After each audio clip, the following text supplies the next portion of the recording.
Hello, everyone. Well, after a month-long hiatus, we're back with another episode of the FilmBrony Podcast.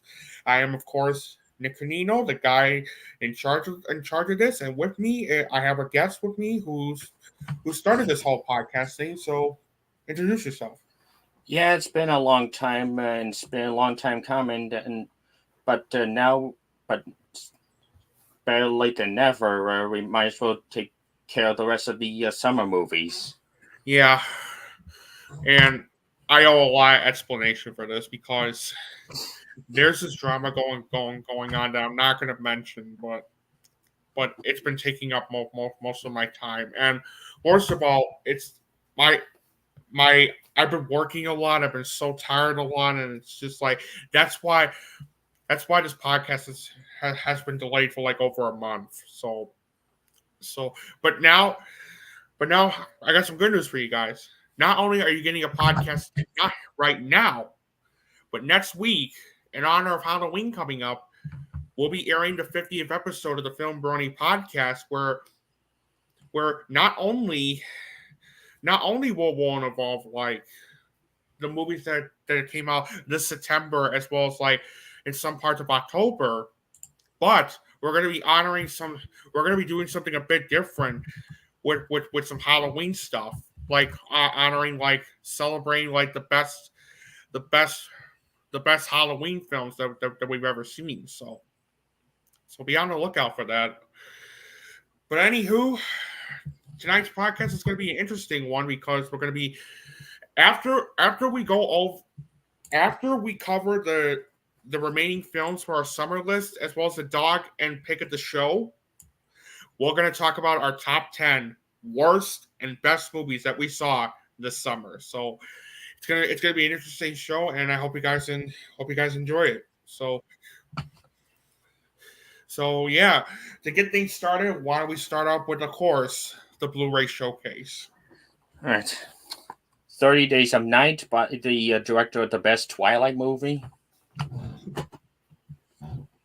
About Schmidt. Great film. Abigail. That's a very good film. Adventures in Babysitting. Nice. Affliction. My favorite film from Paul Schrader, hands down. Mine's still First Reform, but that's pretty up there. Mm-hmm. All the King's Men, the OG version. A great film. Amelie. Another great film. The Beekeeper.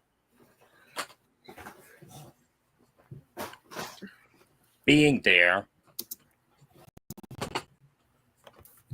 Blues Brothers 1 and 2. The Book of Clarence. Nice. Bowfinger. Nice. That's a great film. The Boy and the Heron. Which I also have right here too. Hold on. Here it is. Boy Kills World. Children of Men and Repo Men.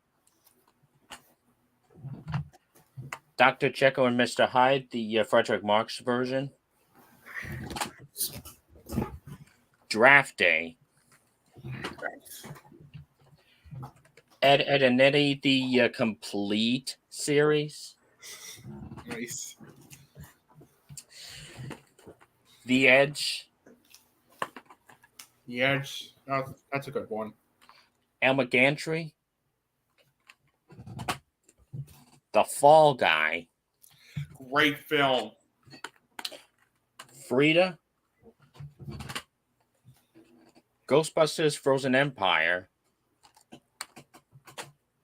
Good Burger 2. Gross Point Blank. Hotel Rwanda. That's a great movie. Hustle and Flow. Another great one. Legend. Nice. Mary and Max. Nice. M. Night Shyamalan's Unbreakable trilogy. Motherless Brooklyn. Narc. That's a great film. No. I love that. The First Omen. A very good film. Pi. Pi, the first film by Darren Aronofsky. Practical Magic and the Witches of Eastwick. Revenge of the Nerds. Nerds! This Rodgers and Hammerstein movie collection. Nice. The Stanley Kubrick collection. Which, believe it or not, I'm actually watching The Shining as we're doing this. The Stuff. The Stanley Kubrick version, by the way. I figured. Yeah. Nice. This Terry Gilliam movie collection, and the best part about this box set is... Oh. It's from Germany, but wow. But it's region A, so you should play it fine. Okay. Anyways, Thelma. I also have that film as well. I also have that film. Victor Victoria, the Blake Edwards version. Great film. What Lies Beneath.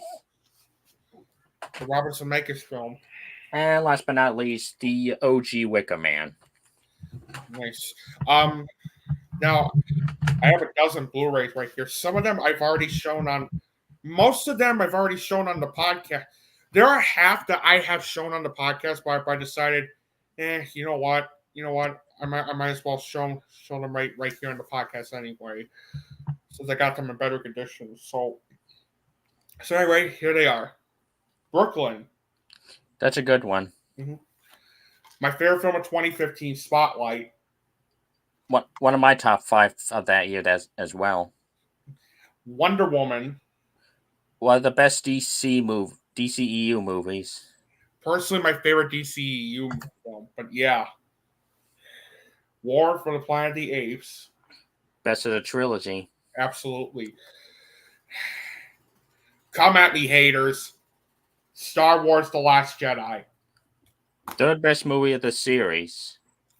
One of the best, absolutely. Black Panther. Rest in peace, Chadwick. Rest in peace, dude. Rocket Man. Really fun one. Mm-hmm. And then these next two are from director Hirokazu Kurita, who I reviewed 2 of his movies on the podcast. And here they are. Broker.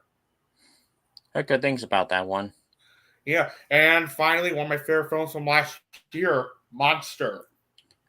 Another one I've heard good things. Yeah. And by the way, speaking of that guy, excuse me. When I went to see Shoplifters, there was a Q&A where he was there, and although he didn't get to answer my question, like, it was interesting to see how he was able to make the film. Yeah. I just thought I'd bring that up real quick. Yeah. But anyway, on to the last 4. All of Us Strangers. Another one I've heard good things. Inside Out 2. We'll talk about it in our best of the summer list. Yeah. By the way, All of Us Strangers and Inside Out 2, I got those for my birthday. Great birthday gift right there. And finally, the last 2, I already mentioned one of them, Thelma. We'll mention that one. And finally, Longlegs. I didn't love it as much as you did, but it's still a pretty good movie. Makes sense. But anyway, why don't we get started with our reviews? I might as well start with my review. There's not a lot of reviews that we're going to cover here, so I'm just going to try to keep those reviews as brief, but you'll see what I'm talking about. What I'm talking about. My first review, and I can't believe I forgot to review this one on the last podcast. My first review is Kneecap. Kneecap depicts the rise of the Belfast-based hip hop trio called obviously Kneecap, and it stars the bands themselves along with Josie Walker, Jessica Reynolds, and Michael Fassbender of all people. Now, I was interested in checking this one out, given the fact that it was one of the most praised movies at like the Sundance Film Festival earlier this year. Especially given the fact that it won the Next Audience Award there. So I was really interested in checking this one out. And my God, I absolutely loved this movie. I really, really loved Kneecap. I really, really loved Kneecap. This is hands down one of the best movies I've seen in 2024.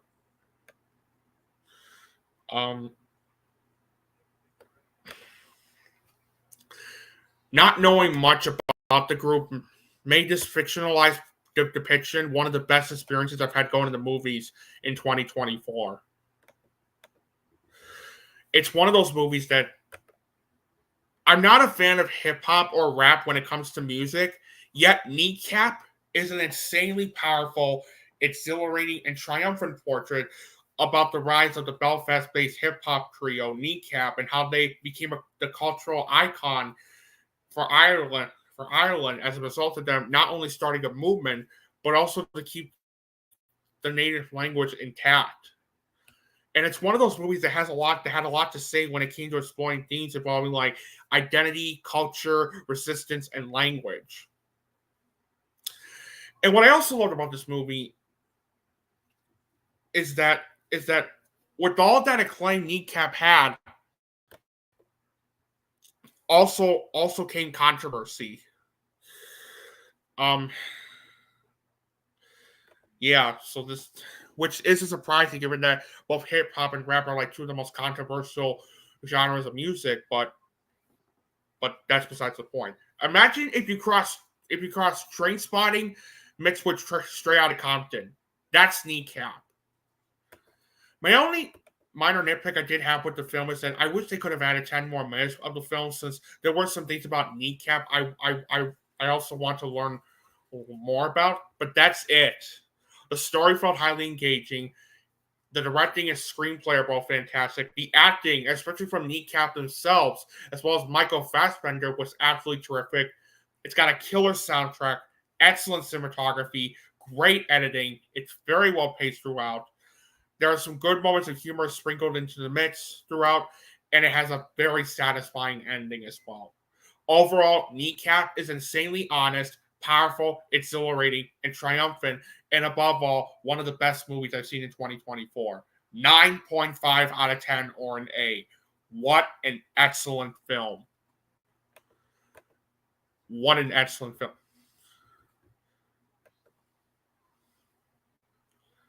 Well, that user who did that should be ashamed of himself.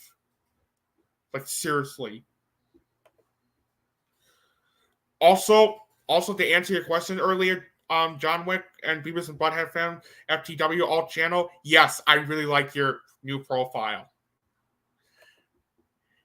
And yes, I am really excited for Osgood Perkinson's next film next year. I'm really excited for that.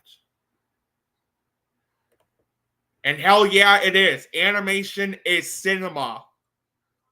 Take it from Guillermo del Toro, for example.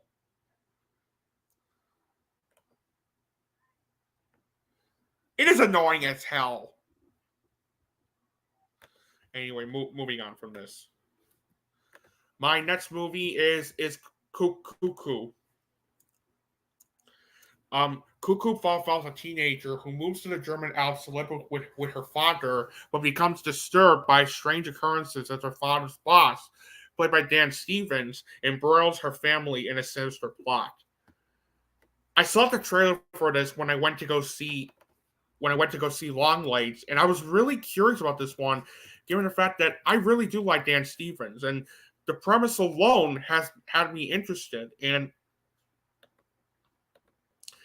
And yeah, I really, really like this film a lot.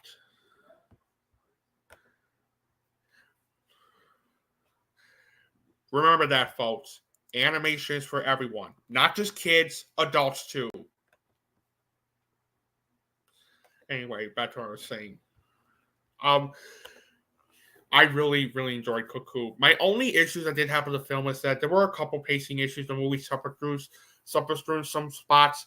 I also wish the movie could have explored more with its themes of belonging, family, and worth, since it felt like those themes they were trying to explore never came to fruition. And while I loved how ambiguous the film felt by not answering a lot of questions to the point where it's up to the viewers to answer themselves, there was a creature they threw in the film that I wish they could have answered a bit about. I wish they could have answered a bit about, like, where did it come from? But that's really it.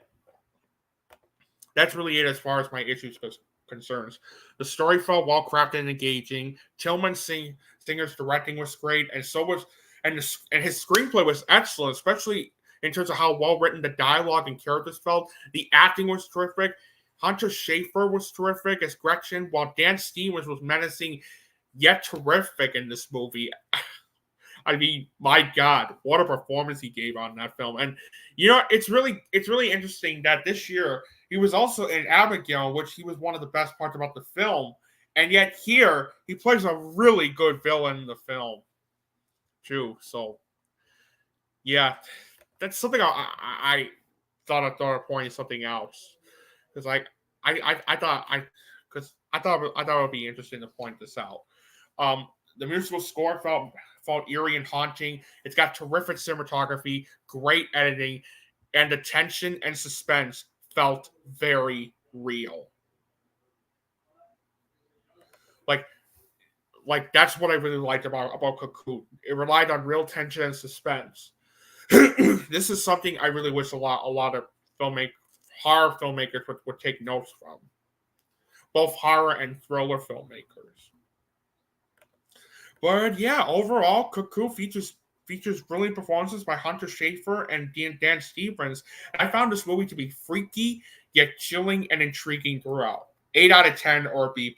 I really enjoyed this movie. Now we're going to get to Alien Romulus, and this is a movie that I'm honestly conflicted on. On the one hand, this movie delivers on a solid atmosphere that made the first Alien such an icon, and I will give credit for making the characters way smarter than the so-called scientists in the previous two films, Prometheus and Alien Covenant, and the production design and most of the visual effects all top-notch. But here's the main problem I have with this movie. It's nothing more than a feature-length best-of compilation of some of the best moments of the previous 6 installments. It's basically the backbone of the first Alien, where these astronauts come across this abandoned spaceship and get attacked by these aliens.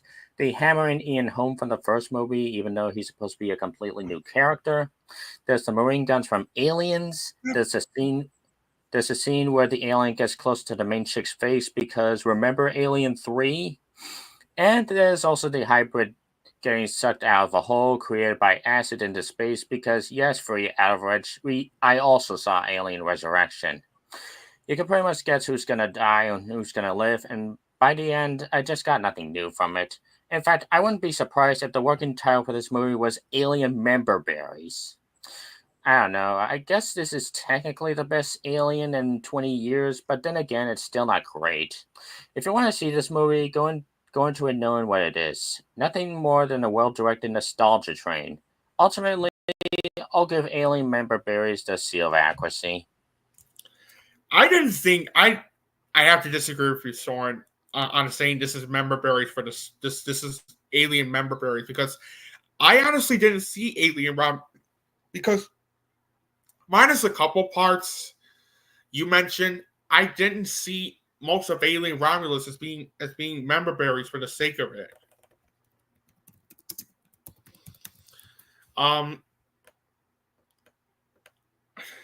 Now, when it comes to Alien movies, Alien and Aliens are in my favorite horror / sci-fi films are in my favorite sci-fi films of all time list. Aliens 3 wasn't great, but I didn't exactly hate it. Excuse me. Alien Resurrection, on the other hand, I absolutely hated. Prometheus, I really liked, and Alien Covenant was good, but it wasn't great. I actually did like Alien Covenant, even though there were some problems I had with it, but it was still a good movie. Alien Romulus, I'll say this: Alien Romulus, I really liked more than Alien Covenant and Prometheus. I really like this movie, and I really like this. I really like this more than Alien 3 and Alien Resurrection because, well, hold on. Hold on. Usually, if you guys have been following me for a little while, if you guys been following me for a little while, you know how I am with some legacy sequels.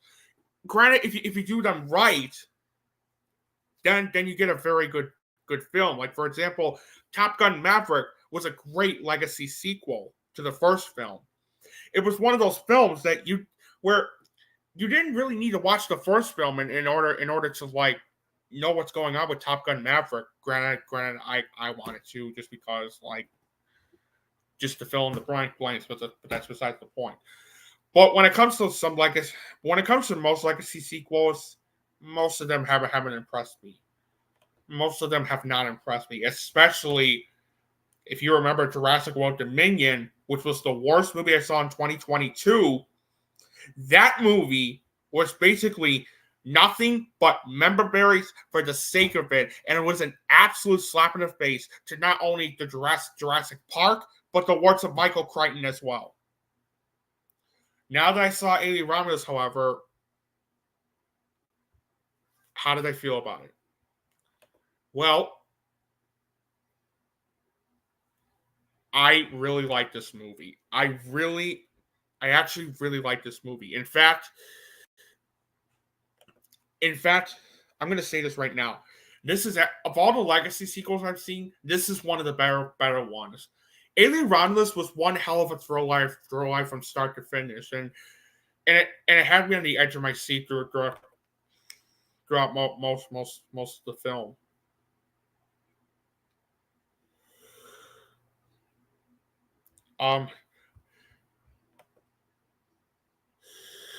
Yes, thank you. That was another one. That was another one.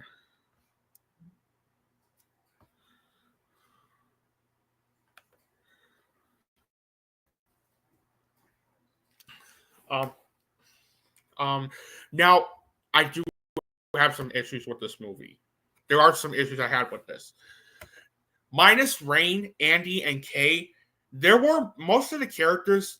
I have to admit that I did find most of the characters to either be not that memorable or underdeveloped. And while I enjoyed like 80% of the film's like callbacks and fan service, there were like 20% of it that I felt were either unnecessary or just shoehorned in, including, as Søren mentioned before, the decision to. Now, there's going to be some mild spoilers for this one, but you'll see what I'm talking about. There's this whole subplot involving like Ian Holmes' character and the how should I put this? The decision to like. Hold on. The decision to add him for the character of Rook, digitally add him, that felt really distracting. Like I have no idea why they thought that was a good idea. Like, and of course the movie did have a couple of cliches and predictable tropes in it as well, but that's really it. I actually really like this movie.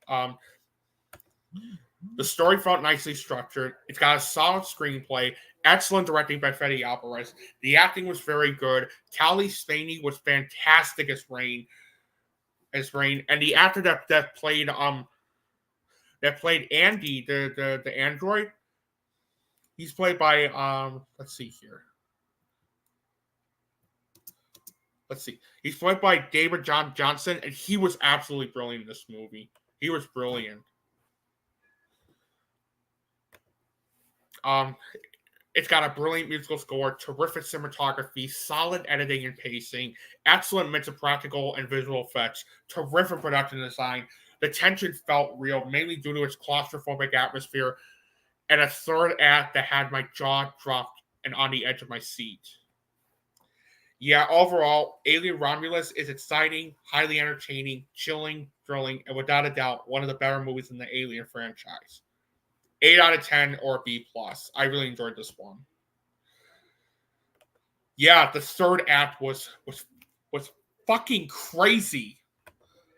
Like, it was fucking crazy, man. All right. Our next movie is a brilliant little hidden gem that you guys should really check out. It's called Dee Dee.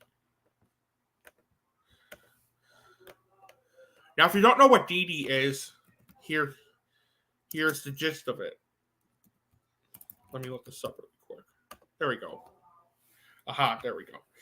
The film traces a Taiwanese American 8th grader at the dawn of social media. The protagonist uses social media as an escape from an underwhelming childhood, but comes to realize that social media is also accentuating his pre-existing feelings of Asian self-hatred and personal inadequacy.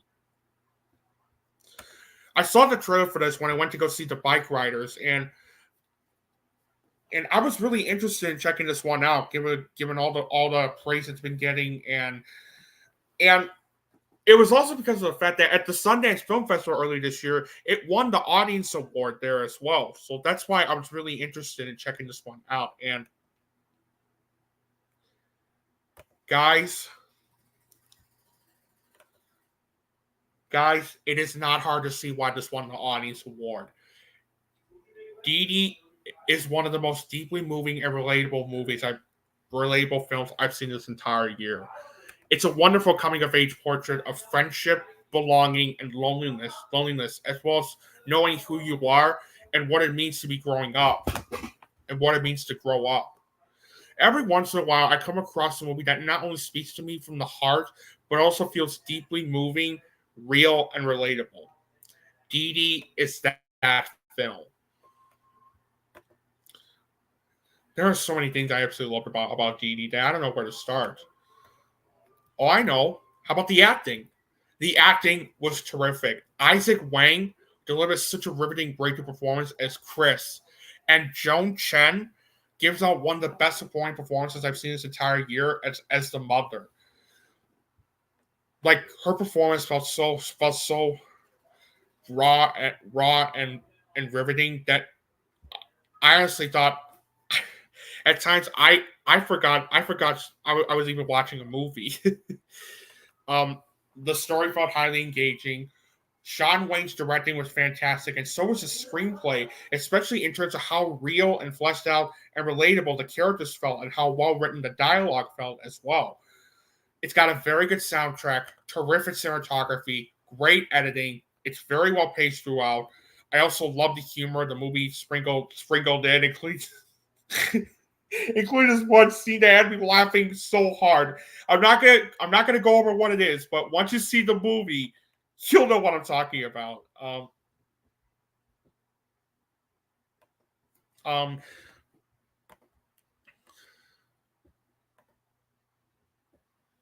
Get the fuck out of here. That's bullshit. That's bullshit that he would even think that.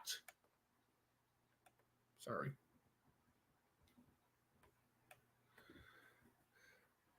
That's bullshit. Once again, animation is for everyone. Not just kids, adults too. Back to what I was saying. The look of the film was so well done that it made me feel like I was back in 2008, which was the film setting.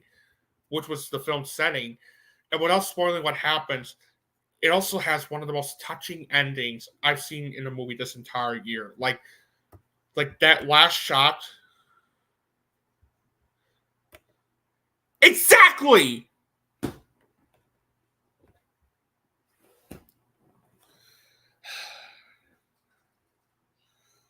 This is why this. See, this is why I hate how stupid some people could be when it comes to subject of animation. I take stuff like this very seriously. Anyway, as I was saying, that last shot of the film really did move me, and I actually did cry watching this. Like when I left the theater after watching this, my tears were streaming down my eyes, and I couldn't stop crying for like 3 minutes.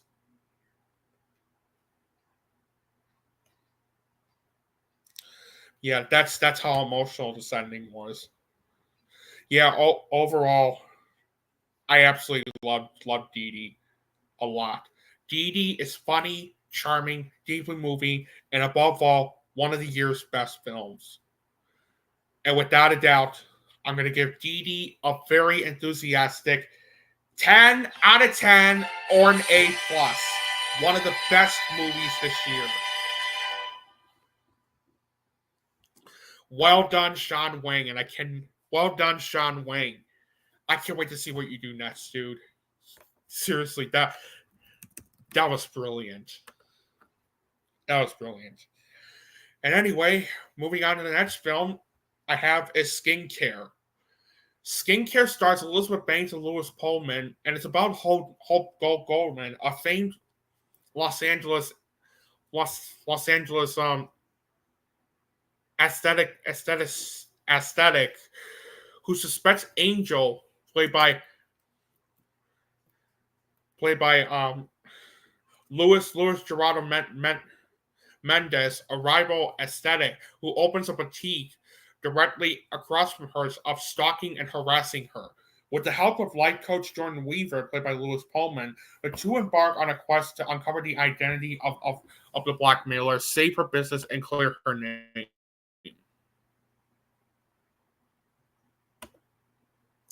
Exactly. You know, I'll be talking about that when I get to my list. Mm-hmm. Oh yeah, we'll definitely have a lot to say about this. Trust me. Now I was interested. Now I saw the trailer for Skincare, my showing of Sing Sing, and I was interested because of its premise and the fact that, despite how I feel about her as a filmmaker, I do like Elizabeth Banks. I think she's a very talented actress. Yeah, yes, her directing really needs a lot of work. But in terms of her acting, she's a very good actress. And she was one of the biggest reasons why I was curious to see this one. Unfortunately, I wasn't a fan of Skincare. I mean, it is well directed. The acting was very good, especially from Lewis Pullman and Elizabeth Banks, who both delivered excellent performances. It's got a solid soundtrack, excellent cinematography, and there were some intriguing and tension-filled moments here and there. But the story was a contrived mess. The screenplay was an overwritten mess, especially not only in terms of its clunky dialogue, but also the characters feeling shallow and two-dimensional, and the themes of fame, beauty, power, and obsession either feeling undercooked or too on the nose. Some of the editing choices felt unevenly messy throughout. The movie also has its share of pacing issues in the second act, especially with some of it dragging on and on and on. It also goes for those cliches that feel very repetitive, especially with one of the main the main one being characters making stupid decisions for the sake of the plot. And not only was the ending very rushed, but I might have to spoil this twist, by the way. I might have to spoil this twist, by the way. There's a twist they threw at the end of the film. There's the mystery they threw in the film felt very lackluster and predictable, especially when it was revealed that Angel was the one behind those inappropriate text messages the entire time. I get they were trying to go for a B movie route as a thriller, which isn't a bad idea, mind you, but the problem was how underwhelming its execution felt. That's why the mystery didn't work for me. Yeah, overall, while the film does feature Elizabeth Banks delivering an excellent performance as well as some intriguing moments here and there, Skincare was unfortunately a contrived mess. Not a bad movie, but not really something I'll see myself watching again. 4.5 out of 10 or a C. I really didn't care for this one. And our next movie is Blink Twice, starring Channing Tatum, Naomi Ackie, and Christian Slater, Simon Rex, Kyle MacLachlan, Haley Joel Osment, and Gina Davis. Goodness, what a cast. What a cast. It tells the story of a group of people invited to the private island of a billionaire tech mogul as something strange happens with the female attendees.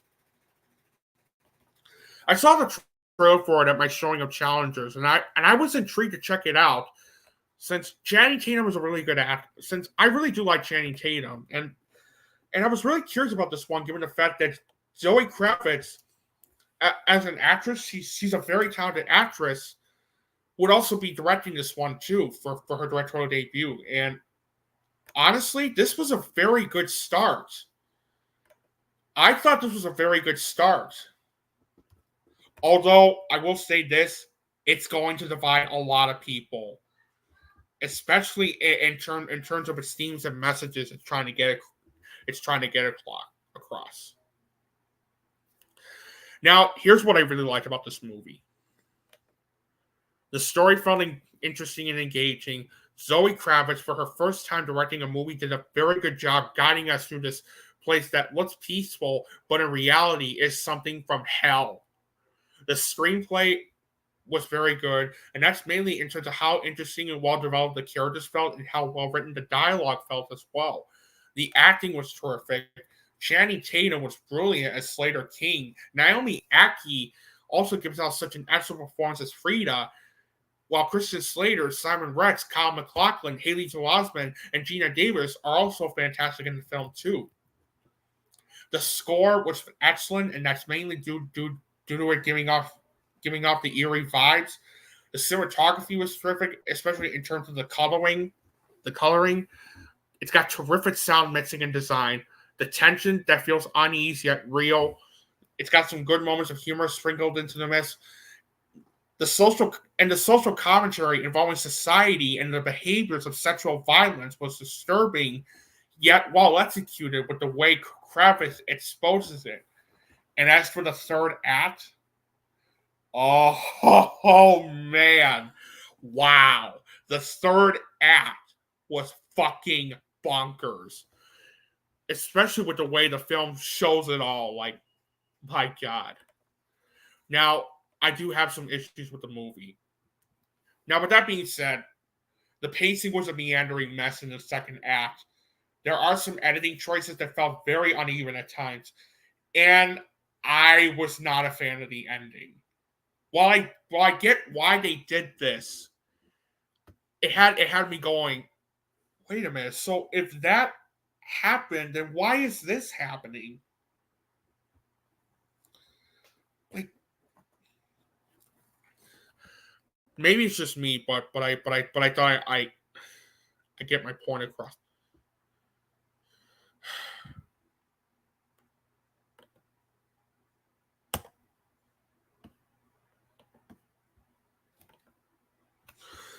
But yeah, overall, Zoe Kravitz is honestly the best way I would describe this movie is that it's basically like Get Out, except it's lambasting sexual assault and gaslighting. Overall, for Zoe Kravitz's first time directing a movie, I thought this was a very good start since Blink Twice features some powerful performances by Channing Tatum and Naomi Ackie, and I found this movie to be entertaining, intriguing, and thought-provoking, and that's why I give it an 8 out of 10 or a B+. I really enjoyed this movie.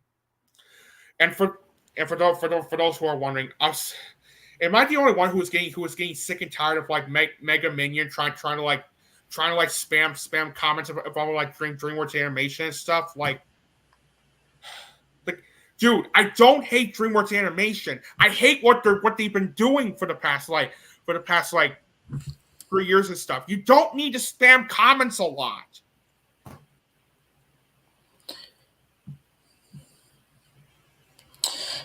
And don't worry, we'll be talking about a good DreamWorks movie next week. Absolutely. But for now, we're gonna get to The Crow. Oh God, The Crow. And if you thought Borderland had a hard time during this theatrical run in terms of reviews and box office, this movie hasn't done much better. It's almost like Lionsgate has put a bomb after bomb for the past couple months. And after seeing this movie, it's not hard to see why.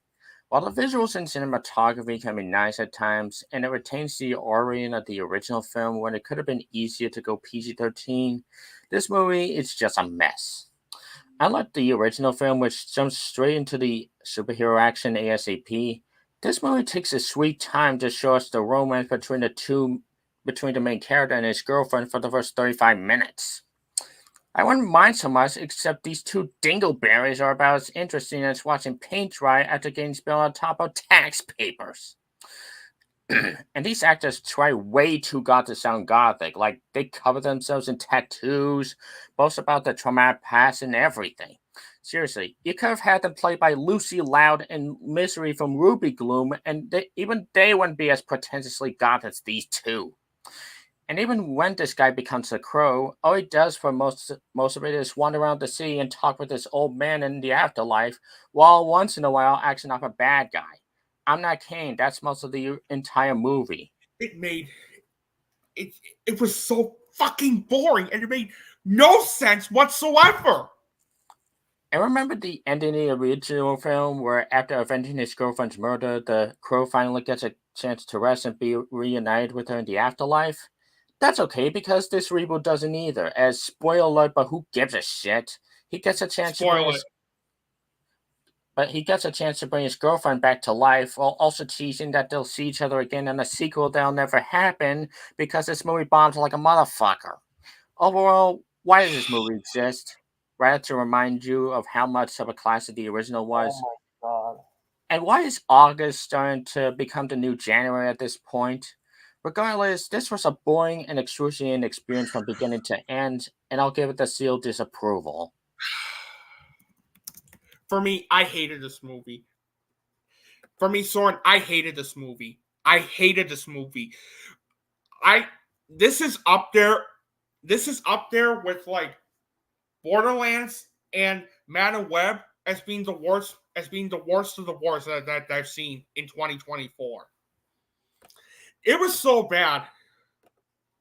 And honestly, Justin, it also made me feel bad for calling The Strangers Chapter 1 as what was originally my worst film of the summer.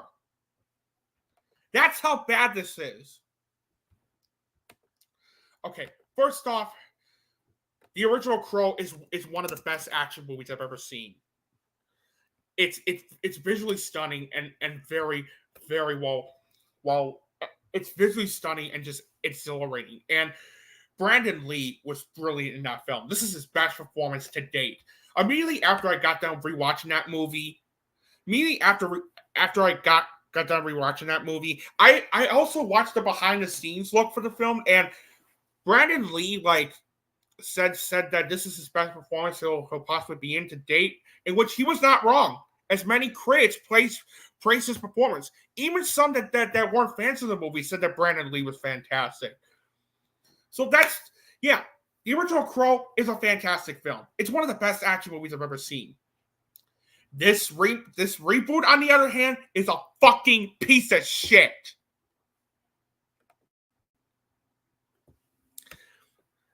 This reboot is a fucking piece of shit. First off, the story.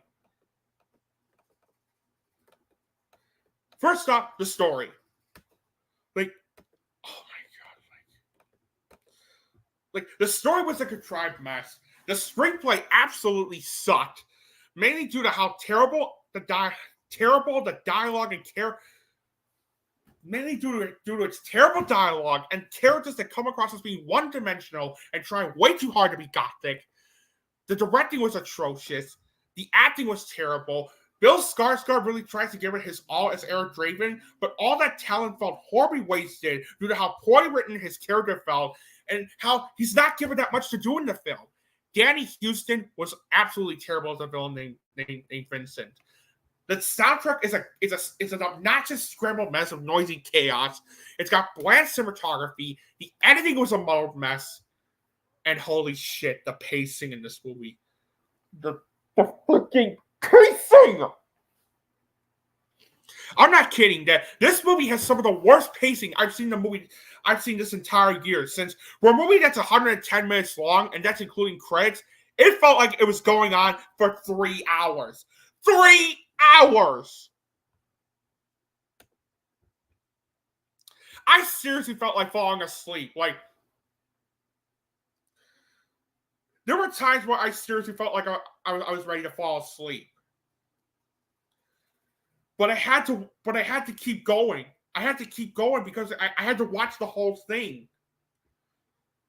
To sum it up with this clip, I'm gonna sum it up with this clip that I'm about to pull up. I'm gonna sum it up with this clip. God damn it! I can't even fall asleep. This movie is so fucking boring that my urge to sleep has fallen asleep.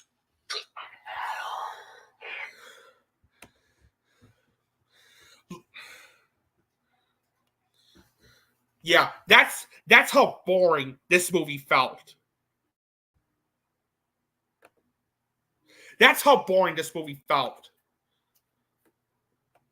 And even I didn't find, and as for the kills, even I didn't find them all that impressive. My problem with the kills is that, my problem with the action sequences and kills were that although the choreograph was good, it's so poorly done in terms of how it was shot, edited, and directed. And not only just, and it doesn't help that the visual effects of this movie are sloppy as hell. Like, for a $50 million budget, you expect the visual effects to look this solid, but forget it. They look like something out of a freaking cartoon.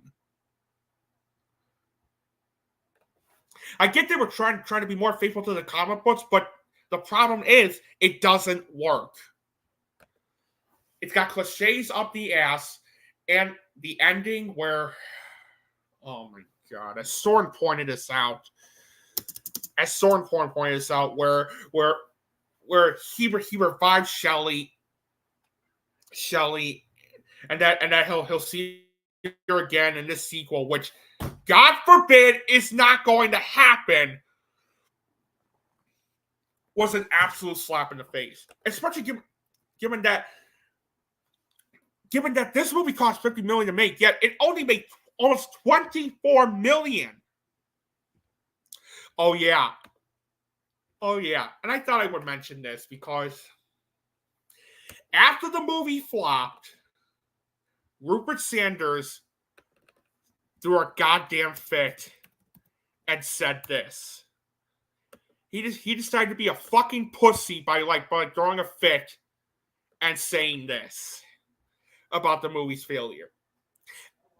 I think a lot of people are very active online and not so active in life.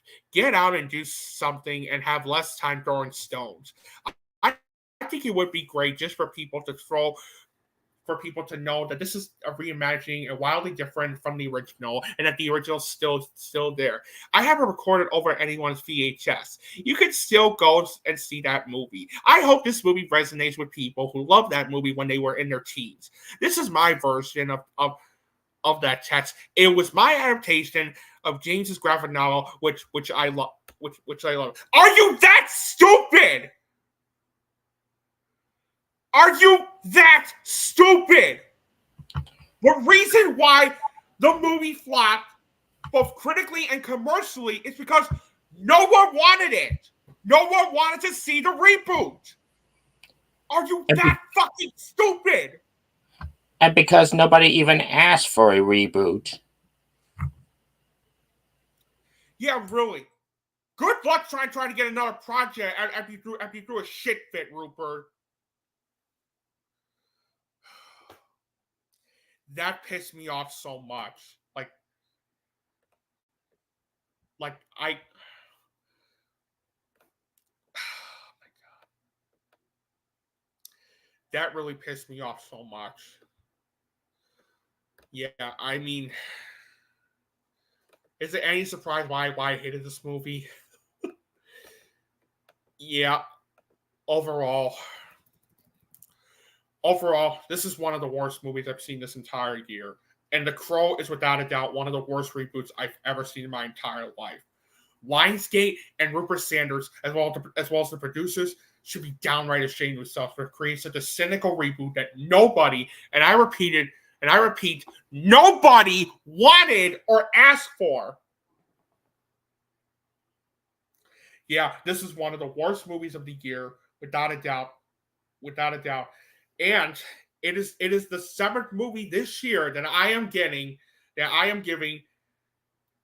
a flat out 0 out of 10 or an F.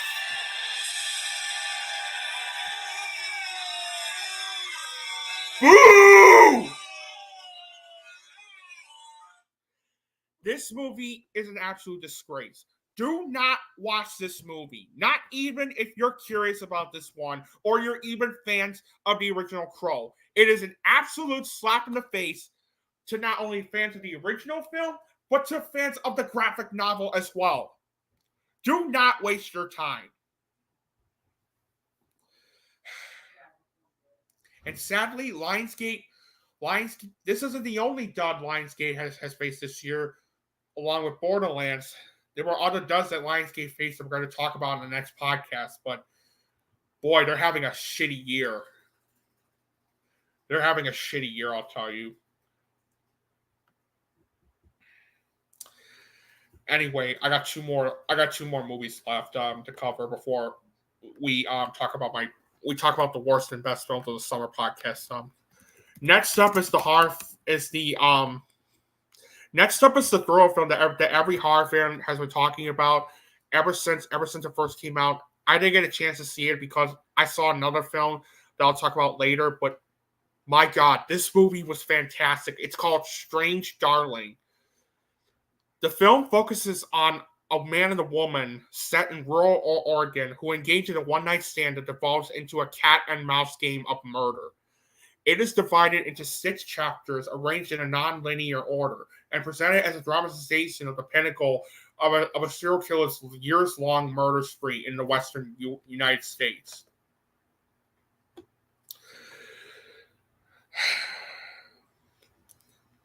People have been talking about this one when it first came out, and it's not hard to see why. I'm not going to be around the bush with this one. Strange Darling was fantastic. This movie was fantastic. It is a terrifying, powerful, and intriguing cat and mouse thriller that had me on the edge of my seat throughout, while also wondering what was going to happen next. I only have one small flaw with the film, and it's that I wish the ending was a lot quicker, since admittedly there were some parts of the epilogue that did kind of drag a bit, but that's really it. I really love this movie. This is absolutely one of the best films I've seen in 2024. The story felt well structured and highly engaging, especially since it's told in 6 chapters with a little twist being out of order. The directing was fantastic, and so was the screenplay. The acting was terrific. Willa Fitzgerald and Kyle Gallner both deliver excellent breakthrough performances. While Ed Begley Jr. and Barbara Hershey, although not in it that much, are also great in the film as well. It's got an excellent musical score. And the cinematography is wonderful, especially with it being shot in 35 millimeter. And I was also surprised when I found out that Giovanni Ribisi was the guy behind the the director of photography of the film. Like, dude, you crafted an amazing cinematography with that. Like, wow. And on top of the film having great editing and pacing, instead of relying on cheap scares, the movie relies on real tension and suspense, which worked very well, especially with how I was on the edge of my seat throughout. It's got excellent use of practical effects and brilliant sound design. Yeah, I love this movie. I really love this movie. Strange Darling features two excellent breakthrough performances by Will Fitzgerald and Kyle Gallner, and it's powerful, intriguing, and one of the year's best films. 9.5 out of 10 or an A. Check it out. Please do yourself a favor and go watch it as soon as you can. And last but not least, my very last film of the summer, Between the Temples. For those who don't know what Between the Temples is, it stars Jason Schwartzman and Carol Kane in a story about a cancer and a crisis of faith who finds his world turned upside down when his grade school music teacher re-enters his life as his new adult Bat Mitzvah student. Now, I saw the trailer for this at my showing of Kneecap, and I was really interested to check this one out. Given how much I really love those two actors, and I really love this movie. I really love this one. Between the Temples was funny, tender, scathing, relatable, charming, and thoughtful. Featuring two excellent performances, two wonderful performances and on-screen chemistry by Jason Schwartzman and Carol Kane. And on top of that, Caroline Aaron, Robert Smigel, and Dolly D. Leon are also great in the film as well. The story felt nicely structured and engaging. Nathan Silver's directing was terrific. The screenplay was terrific, especially in terms of its sharp and witty dialogue, and most of the characters feeling fleshed out, real, and relatable. It's got an excellent soundtrack, terrific cinematography, especially with the way it's shot in 16 millimeter. The slow burn pacing fit the tone and realism the movie was trying to go for. Some may not like the slow burn pacing, but I thought it worked well. The humor felt quirky, yet witty and clever, especially with some scenes that had me laughing so hard throughout. The main theme of religion feeling well executed, especially with how they explored the scathing routine of Jewish life, as well as other themes involving grief and self-discovery. And it also has one of my favorite endings I've seen in the movie this entire year so far. My only complaint I did have with the film is that there were a couple ending choices that admittedly did feel a bit uneven at times, but that's it. Overall, it's one of the best movies I've seen this entire year. Between the Temples features such wonderful performances and on-screen chemistry by Jason Schwartzman and Carol Kane. And it's also funny, tender, relatable, charming, and thought-provoking. And with that, I'm going to give Between the Temples a 9.5 out of 10 or an A. Check it out. Well, that's it for the summer movie reviews. And now it's time for our usual dog and pick of the show. As for my pick of the show, I wanted to go with something to put you in the Halloween spirit, and I'm going to go with a cult classic from the mid-'70s, that being Dario Argento's Suspiria. The story about a young dancer who slowly discovers that a dance school is actually a coven of witches is an experience thanks to the director's unique style. His eye for visuals, especially in the cinematography and the use of reds and blues, are a sight to behold, as is the music and the entire third act. And it proved to be such a cult classic that inspired a reboot 41 years later, directed by Luca Guadagnino. And while I still kind of prefer the original, I still say it's a tour de force since it's both faithful to the original while also taking a new direction to the story. The cast is outstanding, especially Dakota Johnson's after 50 Shades of Grey but before Madame Bullshit. And an Oscar snub Tilda Swinton as both the lead of the coven and as a male German psychologist who investigates the whole thing. The cinematography is great. The production values are great. It forgoes the cliche jump scares in favor of atmosphere and intrigue. Thom Yorke's music is phenomenal, and I'll just say it, it's won the Best Makeup Oscar for Vice. So my pick of the show is Suspiria from both 1977 and 2018. And Nick, I know you have a different opinion on the 2018 version, so you want to quickly go over it before we get to the dog? Well, I wasn't a fan of the remake. It's well acted. The makeup is very well done. But I just wasn't a fan of the way the story was structured. And the Holocaust subplot, like, what the hell was that? The subplot involving the Holocaust? What was that? But yeah, that's all I need to say. As for the dog, I know you and I are going to have the same dog, so. As for the dog of the show, it's a movie that's been hinted at the last episode. You've seen Siskel and Ebert Bastard to Hell, and yes, every bit as bad as you've heard. Stop or my mom will shoot. Stop or my mom will shoot. It's also my dog of the show as well. Guys, when I said that I would talk about this on the next podcast, I really mean it. Because God, was this awful. And yeah, it's every bit as lame as you've heard it to be. It hints... I'm sorry.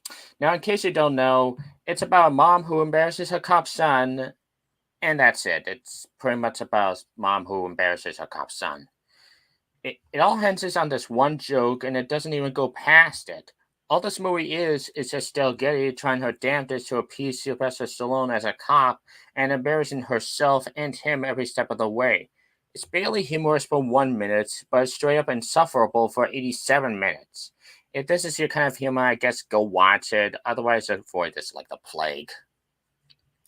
Like seriously, Sylvester Stallone is so bad in this movie, and Estelle Getty, I really like her, but man, is she bad in this movie.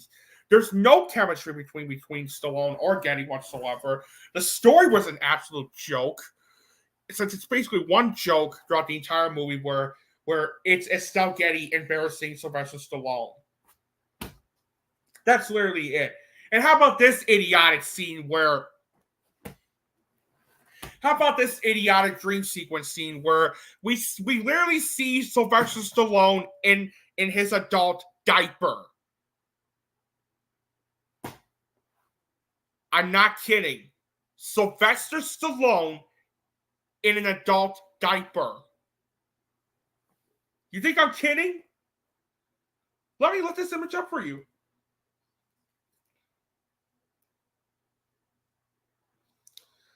Let me.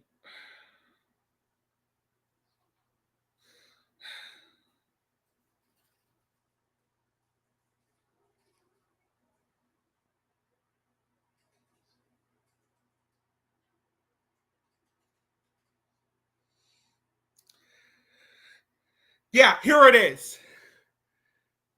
Oh, wait, hold on. What you're looking at, folks, Sylvester Stallone in an adult diaper.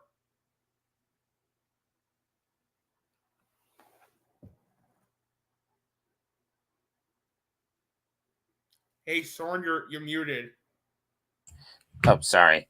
Quick reminder that this guy went from getting nominated for an Oscar to being in an adult diaper. Just why? What an embarrassment. What an embarrassment. Guys, there's a reason why I hated this more than folks. There was a reason. There was a reason. This movie is nothing but just one joke throughout where Getty is embarrassing Sylvester Stallone while also having a ton of idiotic jokes throughout the entire movie, including this adult diaper joke that I just fucking mentioned. And what a shitty movie. What a shitty movie. Yeah, that's why it's easily my pick. That's why it is sort of nice pick as the dog of the show. Just don't waste your time with this one. If you're a huge Sylvester Stallone fan, skip it. Skip this piece of shit. at all costs. Avoid it like the plague. And how about some? And as for my pick of the show, give me a second. To get you into the Halloween spirit. What I'm playing on my TV right now is one of my all-time favorite horror films, The Shining. That is Stanley Kubrick's masterpiece and one of my favorite horror movies ever. It is one of the best horror movies I've ever seen. I wouldn't go as far as to call it Stanley Kubrick's masterpiece, but it is a great movie. It is a wonderful film, and just it's filled with some fucked up imagery, like excellent practical effects, terrific story, excellent writing, excellent directing, and terrific acting, especially from Jack Nicholson and Shelley Duvall. Rest in peace, Shelley Duvall. And the kid that played Danny Lloyd, he was absolutely brilliant. And the third act, oh my god, it's gonna leave you on the edge of your seat like it did to me. So yeah, The Shining is without a doubt my pick of the show. And now, for the moment you've all been waiting for. The worst and best films of the summer of 2024. Now, this summer wasn't as good as the last one, as like last summer was, but regardless, it still had some really good gems really good gems.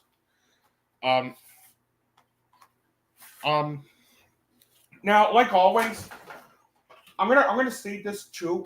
This is just our personal opinion on what we feel are the best and the worst films that we saw in summer of 2024. If you disagree with any of the picks that are on this list, that's totally all right. Just remember that it's our subjective opinion, and you're entitled to comment down below on what your picks for the worst and best films of summer 2024 are. So, yeah. So, without further ado, why don't we get on with the list? And as always, one last thing. As always, like we did in our worst and best films, 10th worst, 10th best, 10th, 9th worst, 9th best, so on and so forth. Anyway, let's get to it. Now, I only have a couple dishonorable mentions. One is my guilty pleasure of the year, M. Night Shyamalan's Trap, which is so stupid and nonsensical that it's a sight to behold. And the other one is Bad Boys Ride or Die, which wasn't awful, but wasn't a good sequel either. And as for your honorable mentions? Oh, my honorable mentions, I only have two, which were really flawed but really fun. Hitman and Deadpool and Wolverine. Nice. My dishonorable mentions are, and it ends with us, Skincare, Despicable Me 4, and the movie that almost made my top 10, M. Night Shyamalan's Trap. And as for my honorable mentions, I have let's see here. Okay, there we go. Twisters, Touch, Kill, Ghostlight, Oddity, Daddy-O, Maxine, and the three that almost made my top 10, The Bike Riders, Between the Temples, and Kneecap. And as always, on to the top 10. My number 10 worst is going to be my controversial one, and it's hands down the most overrated film of the year so far. Hold on. Sorry.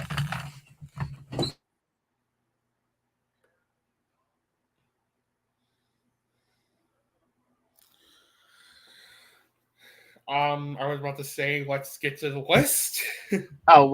Sorry, sorry, I had to take care of that. Anyways, Quiet Place Day 1. Unlike the previous two movies, which had held the unique premises together with logic and charismatic characters, here it's like all logic and likability has been sucked out. Not only does it take an unrealistically short time for everyone to figure out that sound attracts these monsters that just came down to earth, but the main character I found so hard to root for. I mean, New York City is going down the shitter, and there's a mass evacuation, but she just decides to stay in the city for a slice of fucking pizza. Not just that, she risked the life of her own cat just to satisfy her craving. So yeah, it was hard to get on board with this one, let alone as much as the other movies, hence the number 10 spot. My number 10 is a movie which Søren gave a seal of cinema for. You know where I'm going with this, Søren. I'm not saying a fucking word here. Number 10, it was going to be this and Trap, but I decided to put this at number 10 because this was the more disappointing. Number 10 is Ashana Night Shyamalan's The Watchers. Despite great cinematography, production design, sound design, as well as the film's eerie atmosphere, The Watchers was one of those movies where it started out promising in the first half, but ends up crashing and burning in the second half. And it's too bad. Because you would think with its premise involving 4 complete strangers trapped in a strange shelter where they're being stalked by mysterious creatures every night, it could have been a really creepy thriller. Unfortunately, this is one of those situations where a promising premise ends up getting squandered due to how misguided, meandering, and contrived the whole film felt. And what really puts us at number 10 and made me hate this more than her father's film, Trap, was the fucking second half of the film where it was so obsessed with over-explaining itself. Like, I am not even kidding when I tell you that this movie is nothing but just exposition dump to the 10th degree. That's literally the second half of the film. And that's, in other words, the second half is nothing but a bunch of nonsensical exposition dumps. And that really got on my nerves real quick. And as I was watching the film, I couldn't help but think, did M. Night seriously take over her daughter's movie? Like, really?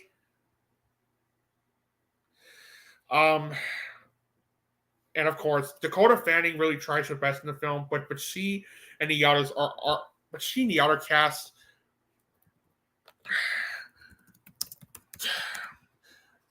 But okay, let me rephrase that. Dakota Fanning tries to give it her all, but she and the others are stranded in a movie that doesn't give them any material to work with. And the twist, I can't get over how idiotic this twist is. This whole time, was Madeline died in 2001, and she was one of the Watchers the entire time.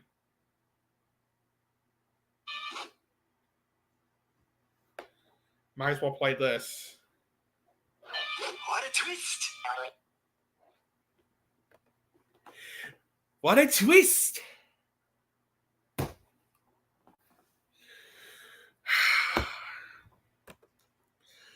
This is exactly why I couldn't help but think M. Night directed this movie, despite the fact that her daughter, Ashana, directed it.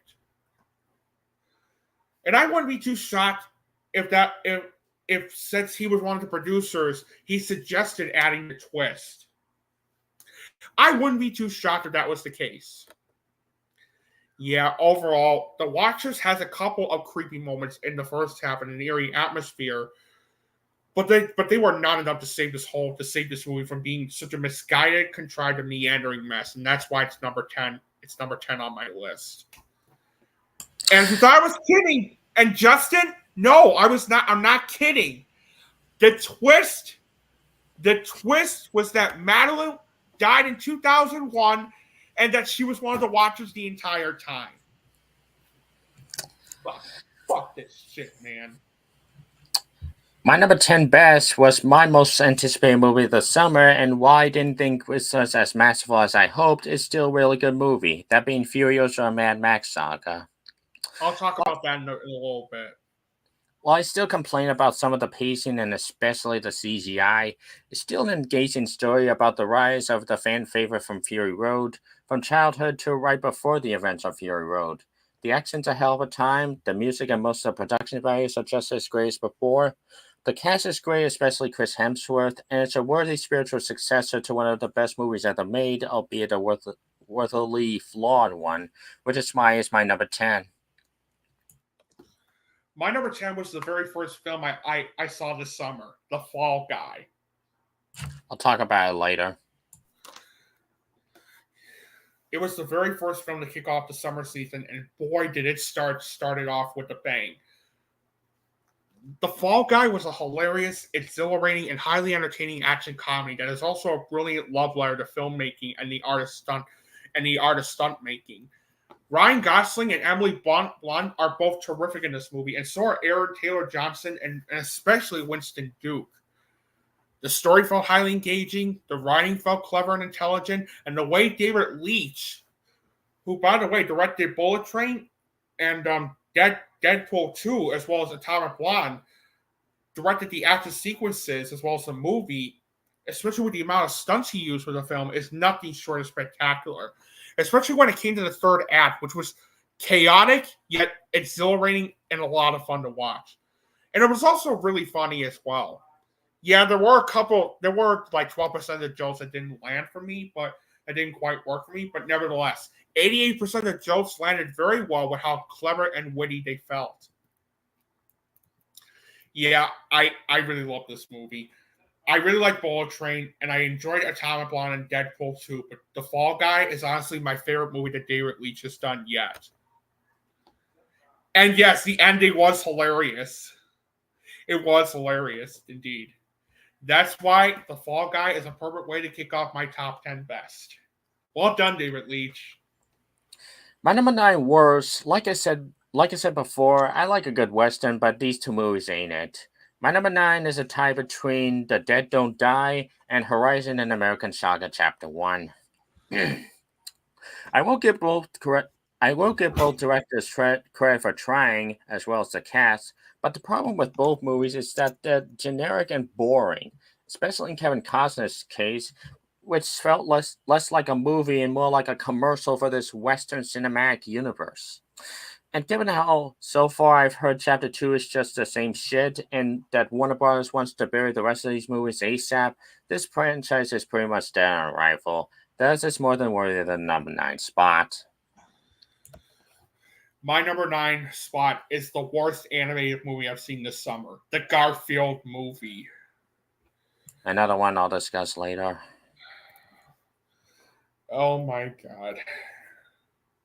Yes, the animation is solid, and Harvey Guillén does give out a very good vocal performance as the barking noises he provided for Odie.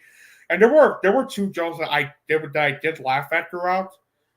But the Garfield movie is nevertheless one of the most inconsistent, cynical, and idiotic animated movies I've ever seen in my life. Chris Pratt is horribly miscast as Garfield. Samuel L.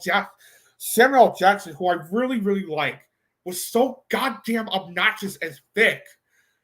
And Hannah Whitingham was also obnoxious as the villain named Jinx. Also, speaking of that villain, Jinx, fuck this villain. No, seriously. Fuck this villain. There's nothing to her character except for the fact that, she hates that daughter like taking over the. There's just nothing to her character other than the fact that I'm a Persian cat and I'm a Persian cat and I want to take over the world and stuff. Like, why? And do you know what's more infuriating when an animated movie is not only placing a bunch of obnoxious pop culture references for the sake of a joke, including this one scene where Garfield references Tom Cruise and Mission Impossible, like me and Tom Cruise. Like, fucking hell. But you want to know what's even more obnoxious than that? How about shoving a bunch of product placement in your face? Whether it's from the Sony headphones to Olive Garden to Netflix being Catflix and to fucking Walmart and FedEx.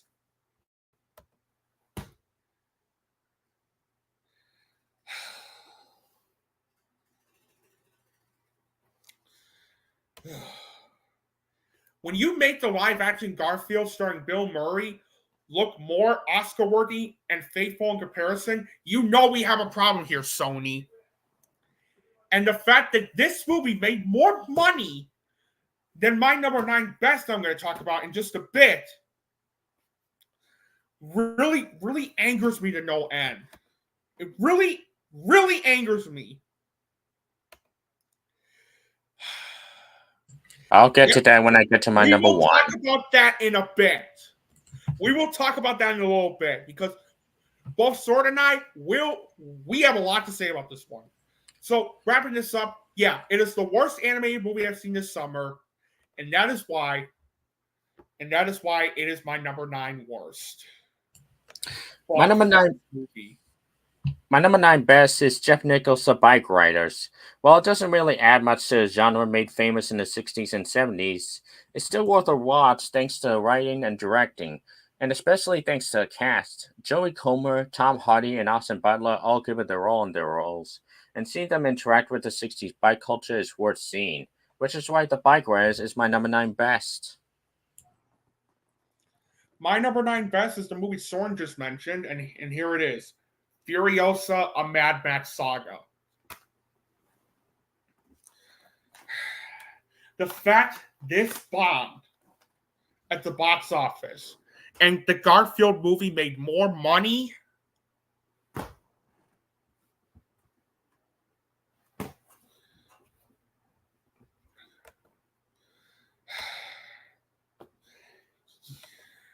like, come on. Like, really? Really? Just... I still can't get over that. I still cannot get over that.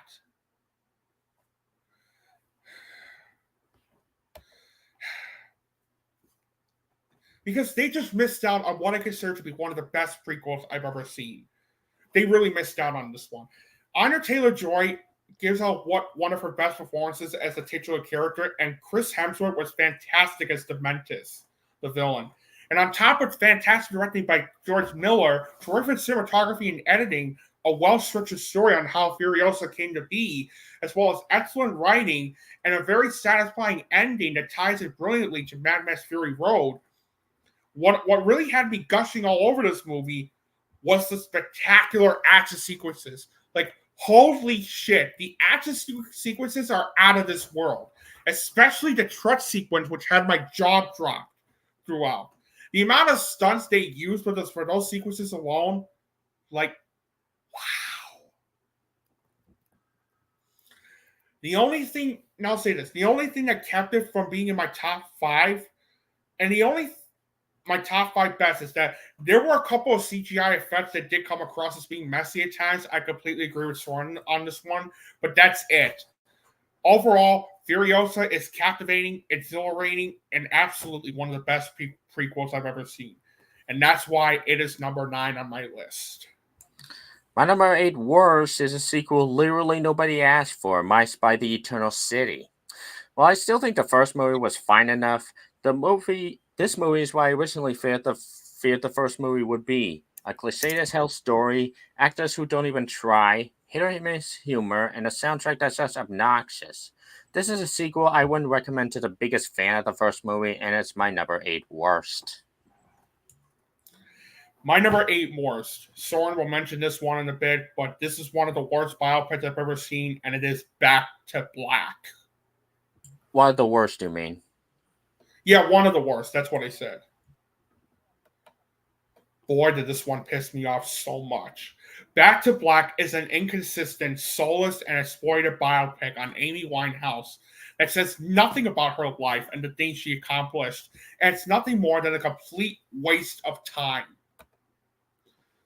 And it pisses me off because Marissa Abella was great as Amy Winehouse, and you also have Jack O'Connell and Eddie Marsan also giving out some very good performances as well as the film having a very good soundtrack. It's great cinematography.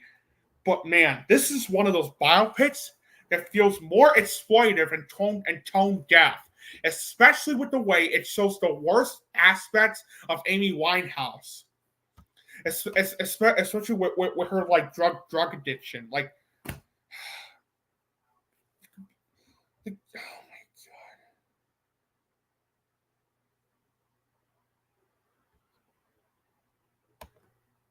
Like, if you want to make a biopic on Amy Winehouse, fine. If you wanted to make a movie that shows the dangers of drug and alcohol addiction, fine. But do it as a fucking adult and treat those things in a mature, well-detailed, and respectful manner. Not this childish, poorly written, non-factual, and exploited bullshit. Shame on you, Sam Taylor Johnson, the producers and the screenwriters and studios involved with this, because you made what I consider to be one of the worst movies I've seen in 2024, and one of the worst biopics I've ever seen. That's why it is number 8 on my list. Number 8 best. And yes, watch the A24 documentary instead. You'll thank us later. My number 8 best. We already talked about a sequel gone wrong. Now let's talk about a sequel gone right, and that's Twisters. I like the first movie, which was cheesy 90s fun. This movie ups the ante with its characters, story, and especially the special effects. It's a pure definition of a fun summer blockbuster, and it's got something for everyone, which is why it's my number 8 best. My number 8 best is the best animated film I've seen this summer, Inside Out 2.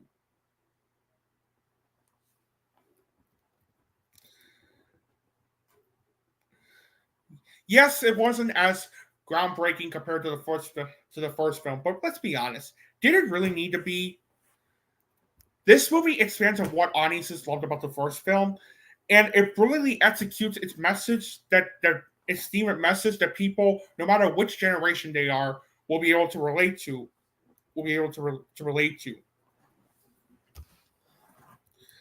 And when I say that it is, hey Trev, no, I don't drink, dude. I'm sorry. And I'm doing just fine, by the way. Thanks. But yeah. Well, what I was saying is that I really loved this movie. The only issue I did have with the film is that I wish we got more time with Riley's other new emotions, like embarrassment and envy. But that's really it.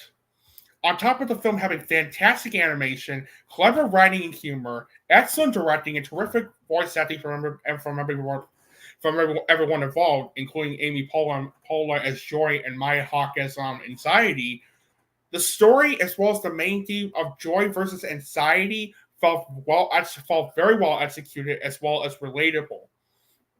And it also brilliantly executes its messages on how you shouldn't let one emotion define who you are as a human being, and how it's okay to be yourself. And I loved how ambiguous the ending felt too, while also being satisfying as well. Ambiguous endings are usually hit or miss for me, but this one was definitely a hit since it leaves the audience up to decide what happens next. So, yeah, I really loved Inside Out 2.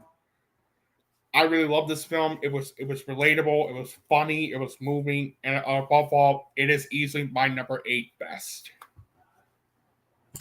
Number 7 Worst is a movie I'm sure is going to be higher on many other people's lists, but it's either Eli Roth Borderlands. Now, Now, I don't think this is one of the worst movies ever made, like everyone else has said, as it can be fun at times, especially with a couple cast members and a couple decent action scenes. However, this is essentially what Marvel haters think Marvel movies are: a flashy, CGI induced mess that tries way too damn hard to be funny, especially when it comes to some of the most obnoxious characters you'll see in a long time. And the sad part is, this won't be the only Lionsgate bomb on this list, but we'll get to it later. But for now, Borderlands is my number 7 worst, even if you say I'm too nice. I think you're being too nice, if I'm going to be honest. Oh, we'll mention this character later, Ethan. We'll mention him later. I'll mention him later when I get to it. My number 7 worst. This now, it should come as no surprise when I say that this movie has.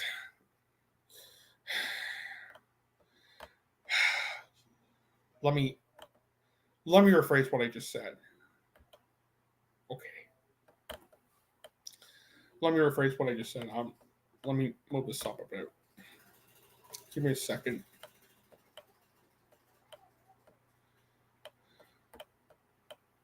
Give me a second. Okay.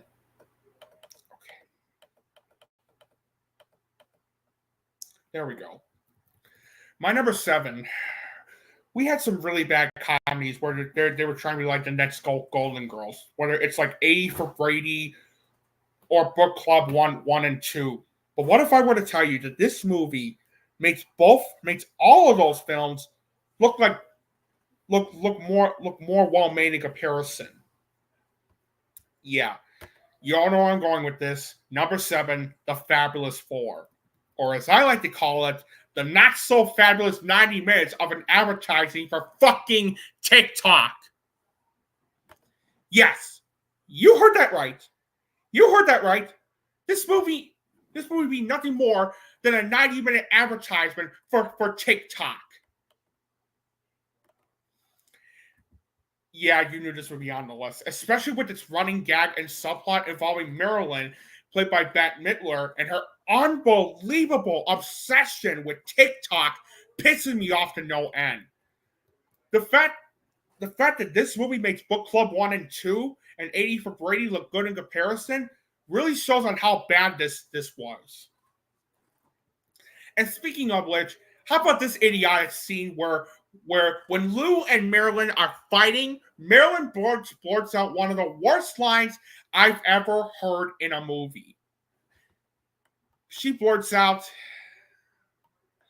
TikTok was mine! You stole it from me!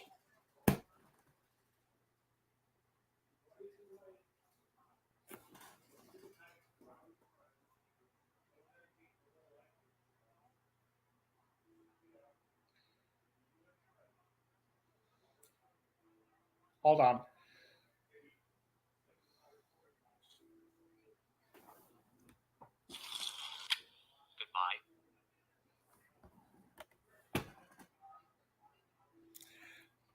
Like, how stupid do you...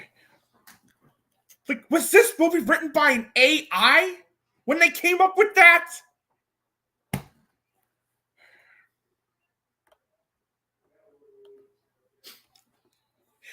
Sorry, Ethan. Taz beat you to it.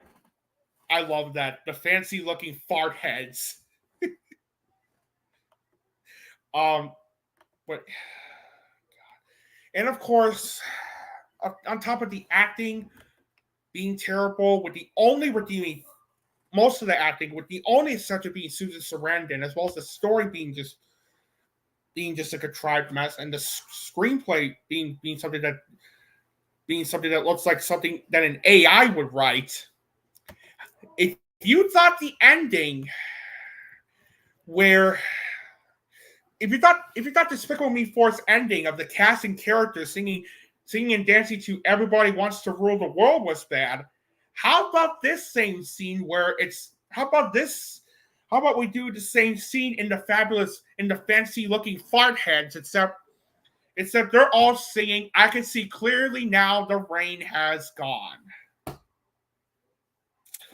That is classic comedy right there, guys. Classic entertainment.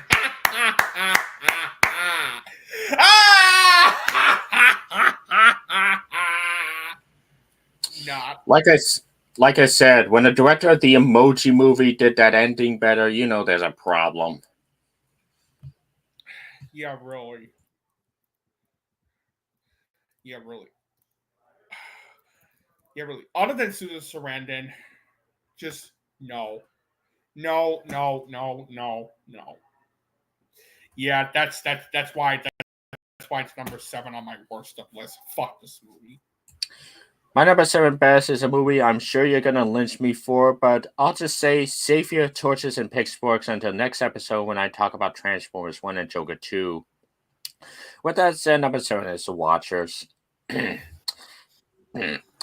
Night Shyamalan's daughter has his blood all over her, as this movie was consistently visually stunning and engaging throughout its runtime, going through twists and turns that caught me off guard throughout. It's the most underrated film of the year so far, and it's my number 7 the overall summer.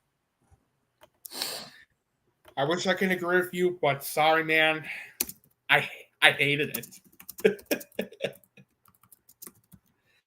Okay, my number 7 best. I had a hard time choosing between this and the other film I'm about to mention, but I'll mention a bit. But I decided this will be the number 7 spot. My number 7 is I Saw the TV Glow, which is my number 6. Wow. With a compelling story about two people growing up in the 80s with this obscure TV show and some of the most terrific visuals ever, this truly is a work of art from start to finish, and one of the most unique experiences in cinema this year. Hence, it deserves my number 6 spot. And also my number 7. This movie really felt therapeutic when I first saw it. I'm not going to give away what happens towards the end of the film, but I know some people hated the ending. I understood what the director was trying to go for with that ending, and that's why it actually worked for me. That's why I really love the ending. And the ending really did break me, and in a good way. It had a lot to say with the way it explores its themes and metaphors involving identity, obsession, nostalgia, and memory. And it not only connected with me, but it also felt like therapy as well. And the story felt well structured and highly engaging. The directing and screenplay was fantastic. The acting was terrific, especially from Justice Smith, who after going from such an annoying little shit in Jurassic World Fallen Kingdom, as well as another annoying little shit in the American Society of Magical Naggers.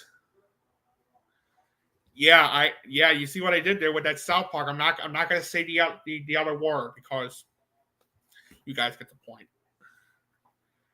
Naggers. Justice Smith here felt raw and like relatable in this movie. And I saw the TV Glow. The soundtrack was fantastic. The cinematography was terrific, and so was the editing. It's got terrific sound design, and while the ending will spoil a lot of people, I found it to be powerful and devastating. To be devastating yet powerful. Overall, I Saw the TV Glow is devastating yet mesmerizing and thought-provoking, and that's why it's my number 7 best and Soren's number 6 best. Number 6 worst is the other huge Lionsgate bottom of the summer, that being the Crow reboot that nobody asked for. Like I said before, this movie feels like a high school version of what people think goth people like. Especially with these two leads that look less like two young people who are trying to move on to past, and more like that time Laurie and Lenny Loud cosplayed as vampires. Seriously, they're that unconvincing. There's little to no action, little to no intrigue, little to no emotion, and little to no reason to not just stick to a Brandon Lee classic. That's the number 6 worst spot. And just to clarify too, regarding what I said about Justice Smith and I Saw the TV Glow, I may have hated his performance in Jurassic World Dominion. I mean, Jurassic World Fallen Kingdom and the American Society of Magical Naggers. but it's not really his fault. It's the screenplay's fault. So thank you, Taz. Thank you, Taz Hard, for. And I meant to say Justin. Yeah, Justin Smith. I'm sorry, but yeah, thank you, Taz, for mentioning that.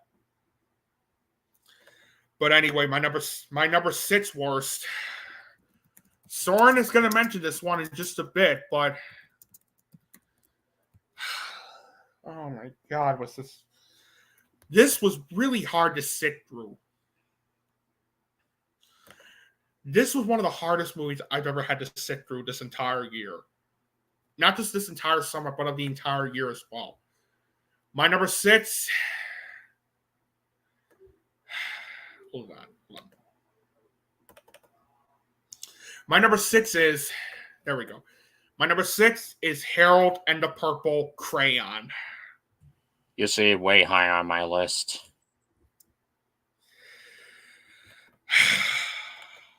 Why Carl Saul Saldana? Why would you go from Ice Age to this? Even the animation being the only redeeming thing in the film couldn't save Harold and the Purple Crayon from being one of the worst and most idiotic, inept, and contrived family movies I've ever seen. Zachary Levi plays the same Shazam-like character over and over and over again as Harold. Even as Harold, let me rephrase that. Even as Harold, it felt like Zachary Levi was playing this. It felt like Zachary Levi wasn't even playing Harold. He instead, it felt more like he was playing the same Shazam-like character over and over and over again. And I wouldn't mind that if the character was more well-written and relatable. But he's not. And Lil Rel Howery and Tanya Roberts were both absolutely insufferable as Moose and Porcupine, especially when they turn into humans as they go into the real world for no other reason. Especially,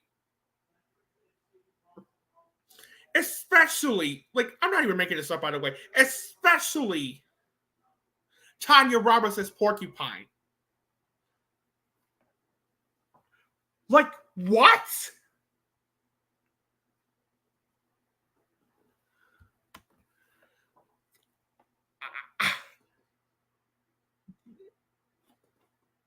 This shit right here. That's what Porcupine looks like as a human. Like, what?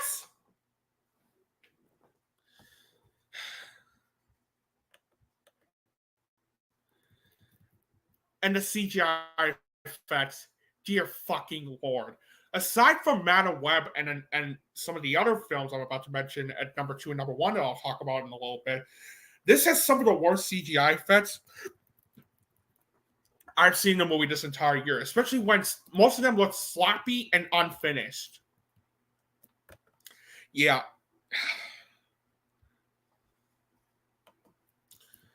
And not only was the message and theme of imagination poorly executed, but the jokes, dear fucking Lord.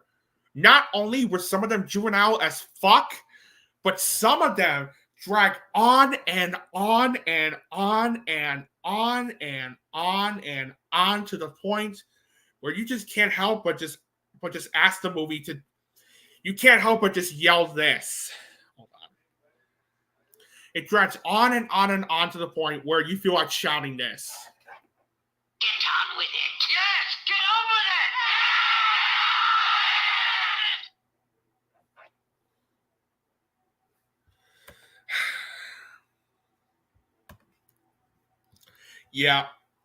Yeah, it is hands down one of the worst family movies I've ever seen. Harold and the Purple Crayon is hands down one of the worst family movies I've ever seen in my life. We're not going to talk about that excuse just yet. Oh no, we're saving that for last. But trust me, we have a lot to rant about with that. It's just for kids excuse. We'll rant about that later on. But for right now, it is my number 6 worst. Yeah, Justin Williams, they tried to sell this to Netflix. To quote Wolverine, even Netflix won't take you, and they'll take fucking anything. Right.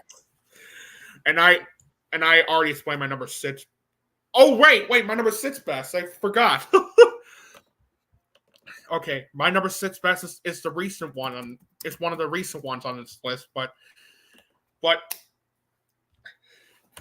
it's Strange Darling. As I stated earlier before, Strange Darling is a terrifying, powerful, and intriguing cat and mouse thriller that had me on the edge of my seat throughout, while also wondering what was going to happen next. Filled with excellent breakthrough performances by Willa Fitzgerald, Kyle Gallner, as well as excellent use of practical effects, especially when it came to some of the kills in the film, as well as brilliant sound design, and the film relying on real tension, suspense instead of those cheap scares, as well as wonderful cinematography by Giovanni Ribisi, especially with the way it's shot in 35mm, as well as the story feeling well structured and highly engaging, as it's told in the six chapters, being in non-linear order, as well as the directing and writing being fantastic. Yeah, that's why I found Strange Darling to be powerful, intriguing, and without a doubt, my number 6 best. Now, you're going to be seeing a trend here because 4 of the 5 movies in my bottom 5 are fucking kids' movies.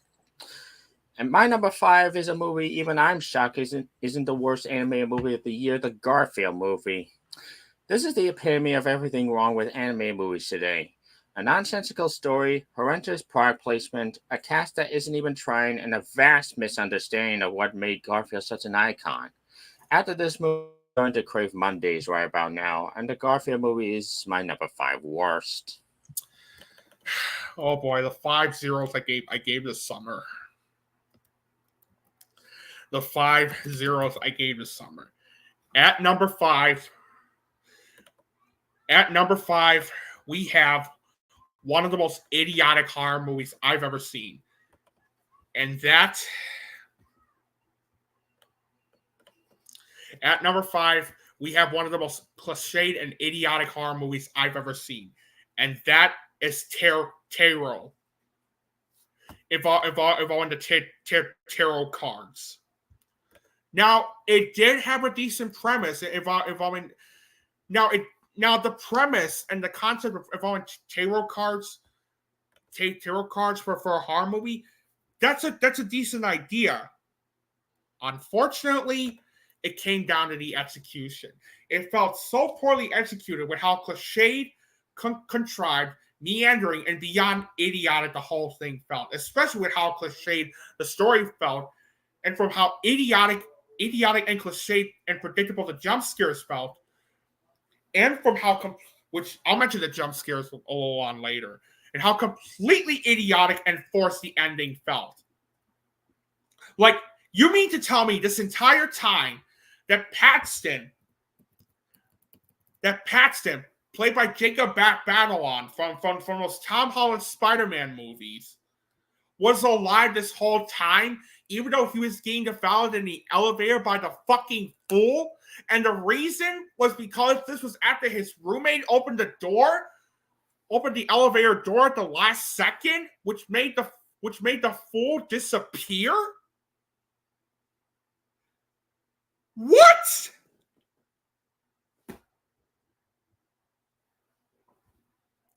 Seriously, that ending made no sense, and the reason that ending and the reasoning behind it made no sense whatsoever. Again, and speaking of the actor playing Paxton, this really breaks my heart because Jacob Batalon, he played such a lovable idiot Ned in those Tom Holland Spider-Man movies, and yet in Tarot, he plays such an obnoxious piece of shit that you don't want to be around. I think I said why Tarot is bad, so I might as well move on and say Tarot is one of the most idiotic, meandering, and contrived horror movies I've ever seen, and that is why it's my number 5 worst. Bravo, Screen Gems. Bravo.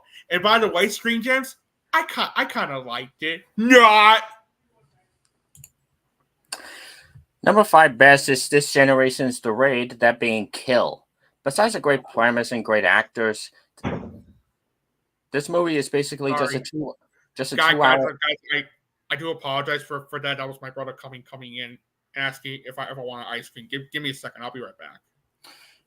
Anyways, this movie, besides a great premise and great actors, this movie is basically just a 2 hour action set piece with some of the most brutal and violent kills you'll see in a long time. It's a blast from start to finish, and one I'm not going to forget in a long time, which is why it's my number 5.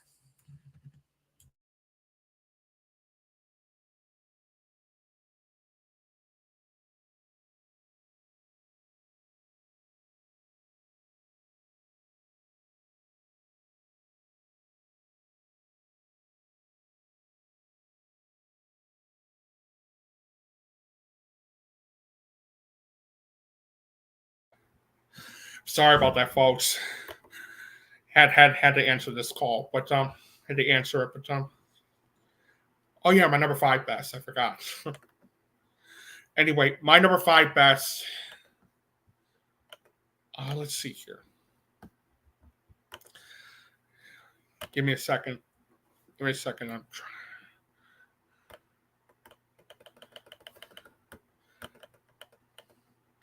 trying. There we go. My number 5 best is what I consider to be the best horror movie I've seen this summer. At number 5, Long Legs.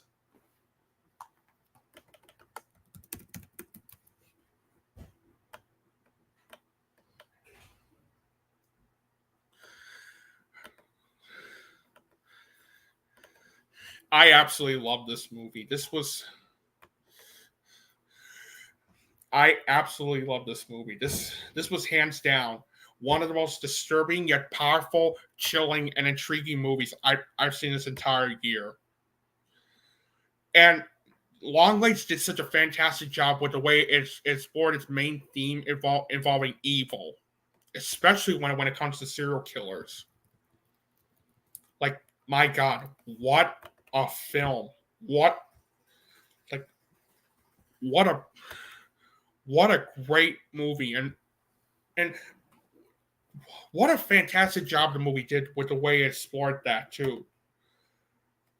And yes, the movie is a slow burn pace, but it works to fit the tone and atmosphere of the film. And there was some real tension and suspense throughout, rather than relying on those cheap scares. And best of all, the story felt well structured and intriguing. The screenplay was fantastic, and so was the directing. The acting was terrific. Mika Monroe was fantastic as Lee Harker, and so was Alicia Witt as the mother. Blair Underwood was brilliant in the film too, but let's get the obvious out. And Blair Underwood was brilliant in the film too, but let's get the obvious out of the way first. Nicolas fucking Cage. Seriously, this is unlike anything I've ever seen him in.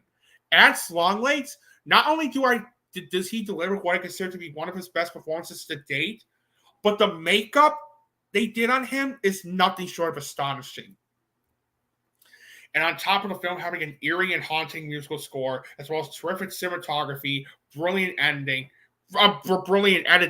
excellent slow burn pacing, as well as real tension suspense, it also has one of the best endings I've seen in the movie this entire year, especially with how much it really hit me hard. And the makeup and practical effects they used for this was brilliant. Yeah, overall, Longlegs is one of the most disturbing yet powerful, chilling, and intriguing films I've seen, and that's why it is number 5. It is my number 5 best. My number 4 worst is the worst biopic I've seen in a long time. Back to bullshit. This movie foregoes the potential drama that was already in the life of Amy Winehouse, and just goes for all the cliches you've seen in a movie like this. And as a result, making it all boring and making Amy really unlikable. You're better off just reading the Wikipedia article on Amy or just watching the E24 documentary. Just avoid this one like the plague, as it's my number 4 worst. At number 4 is this year's Fool's Paradise, Pool Man, the directorial debut of Chris Pine. Yeah. How many of you have actually even heard about this one? I'll be honest here.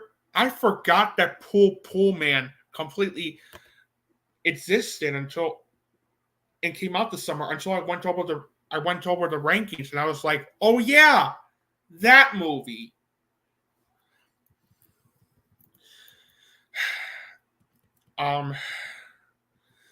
Pool Man is nothing more than a self-indulgent, idiotic, and inconsistent mess that has no idea what it wants to be, and it becomes nothing more than a complete waste of time, as well as a big waste of the cast involved. Like, my God, you have actors like Annette Bening, Stephen Tobolowsky, Jennifer Jason Leigh, John Orwitz, Mr. Krabs himself, Clancy Brown, as well as Danny DeVito, and you don't have them do anything in the film?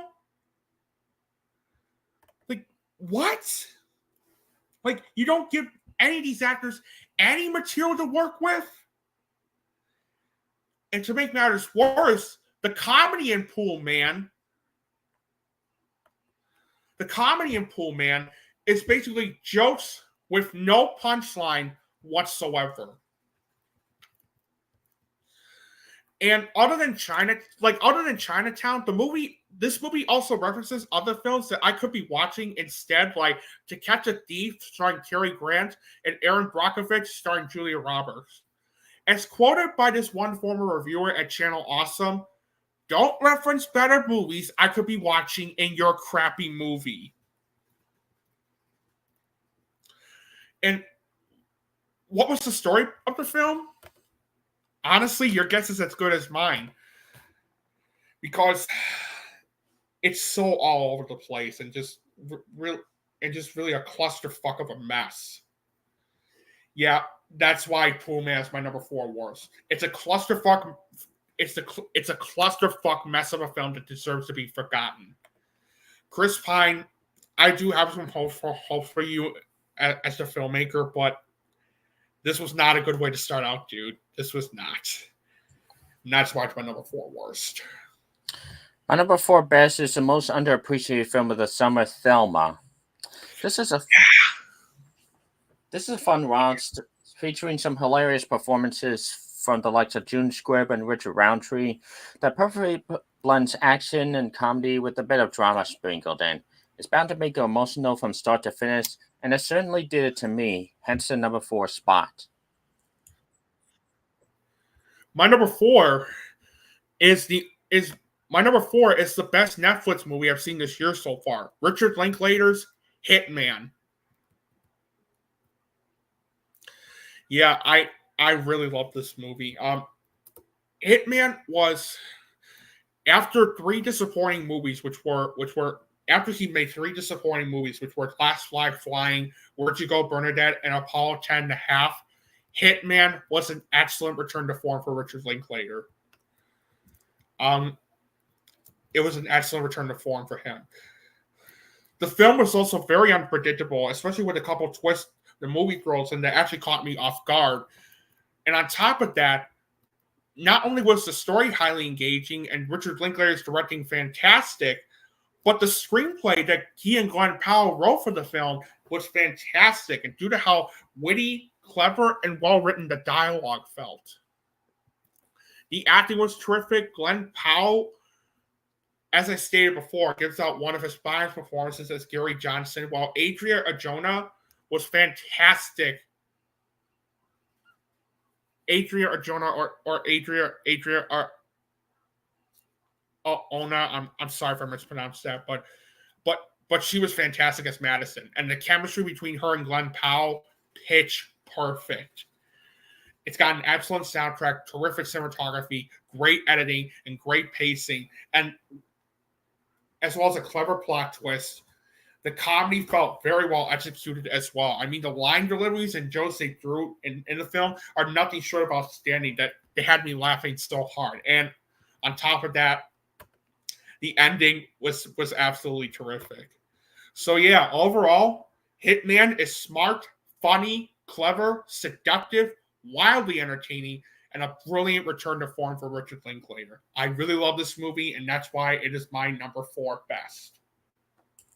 My number 3 worst, we already talked about some shitty kids movies, and Despicable Me 4 is another one. Unlike the previous Despicable Minions movies, which had a bit of humor and heart, this movie just has none of it.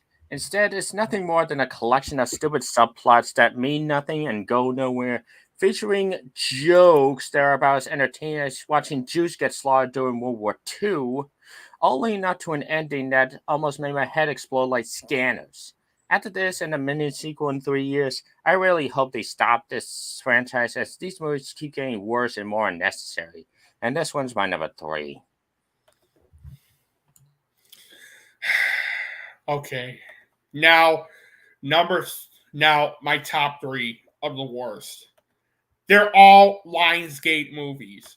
They're all Lionsgate movies that they distributed this summer, and I'm telling you guys, this has been one of the worst years for Lionsgate in quite some time. And with this movie, with this one,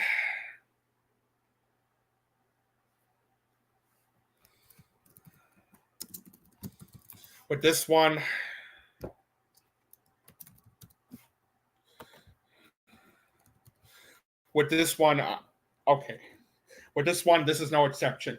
Number 3 is the worst horror film I've seen this summer, and that is The Strangers Chapter 1.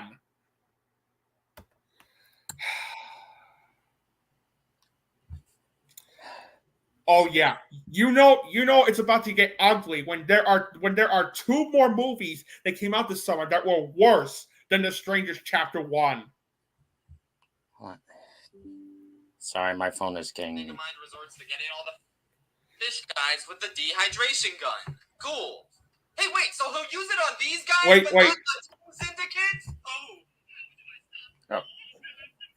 Shoot them with the dehydration gun! So shoot them with the gun! I feel like I'm losing my goddamn mind! This is so fucking shitty! I can't take it! Shoot them with the fucking dehydration gun! It is the easiest solution in the whole damn world! What the fuck is your problem? Yeah, you knew we were going to bring that up with this movie.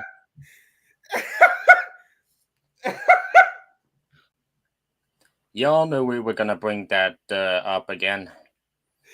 Oh, give me one good reason to not fucking kill you right now. Shoot them with the rifled gun! Honestly, I don't think I need to explain why this is awful. I mean, I don't think I need to explain why this is awful, especially with that scene alone that Søren mentioned. All I'm going to say is The Strangers Chapter 1 isn't just the worst of the Strangers movies, it is also one of the most infuriatingly idiotic horror movies I've ever seen in my life.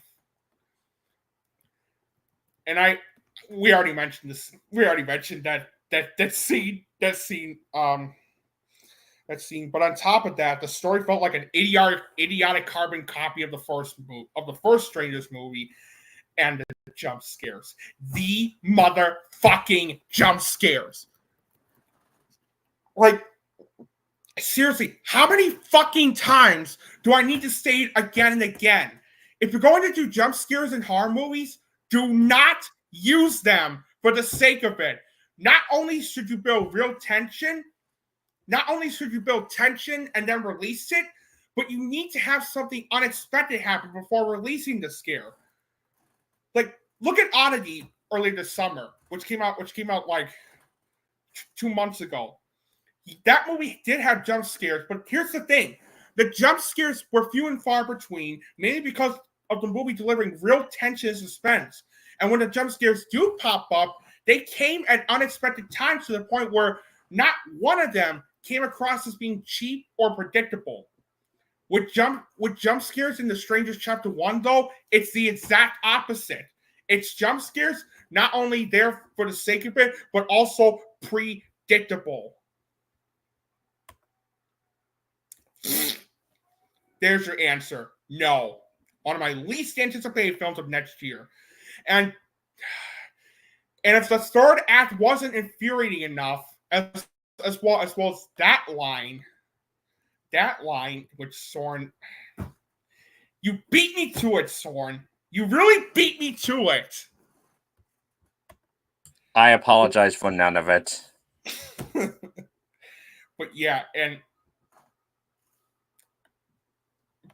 if that wasn't bad enough, not only does the movie end on a to be continued, but it also has one of the most idiotic mid-credit scenes I've ever seen in a movie, where Maya wakes up in the hospital and doesn't notice as she rises up that one of the killers is lying next to her.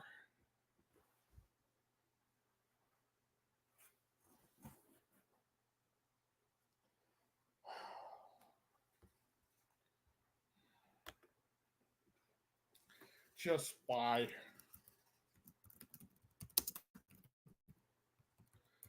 Just why?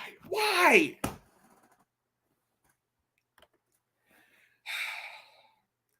Yeah, really. It looks like it's going to be epic. Not. But yeah, I really hated this one. The fact that it was successful at the box office, and we're getting 2 more of these movies. Bloody hell. Yeah, that's why it's number 3 on my list. Fuck this movie. My number 3 best is A Fall Guy, hands down the best action film of the year. Featuring great performances from the likes of Ryan Gosling, Emily Blunt, and others, spectacular action sequences and stunts, and a surprising amount of social commentary regarding the film industry. This is not only 2024's answer to Tropic Thunder, but this, along with Twisters, is the definition of a pure summer junkie. Go see this movie if you haven't, as it's a perfect movie to start off the top 3. My number 3, Søren mentioned this movie, and it was hands down the funniest movie of the year so far. Selma.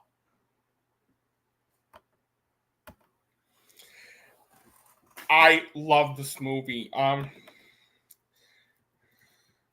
want to get the obvious out of the way first. June Squibb, who plays Thelma Post, gives out one of her best. She was absolutely fantastic as Thelma Post. Like, this is one of the best performances I've seen from a leading actress this entire year. And this is the final film for Richard Roundtree, as he did pass away last year. And like June Squibb, he also steals the entire show as Thelma's friend, Ben. This is also a perfect swan song for him. In addition, the story felt well structured and highly engaging. Josh Margolin's screenplay and directing are both fantastic. And what's fascinating about his screenplay is that this was based on his experience with his grandmother, and the fact that he brings up a serious subject involving like phone scams, which was very well done. The rest of the acting was terrific, especially from Parker Posey, Clark Gregg, Fred Hedginger, and Malcolm McDowell. The musical score was great. The cinematography was terrific. It's very well edited, very well paced. The comedy felt well written, witty, and clever, especially with how it has something to do with Thelma Post being inspired by Tom Cruise and Mission Impossible, which like, oh my god. Oh my god, I love that.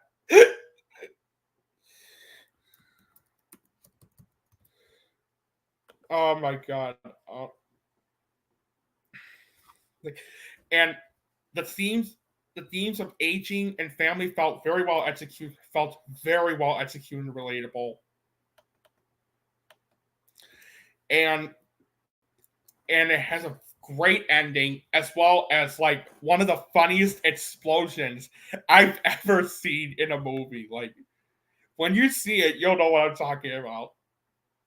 Overall, Selma features a tour de force performance by June Squibb as the titular character, and it is one of the funniest and most heartwarming and deeply moving films I've seen this entire year. And that's why it is my 3rd best film of the summer.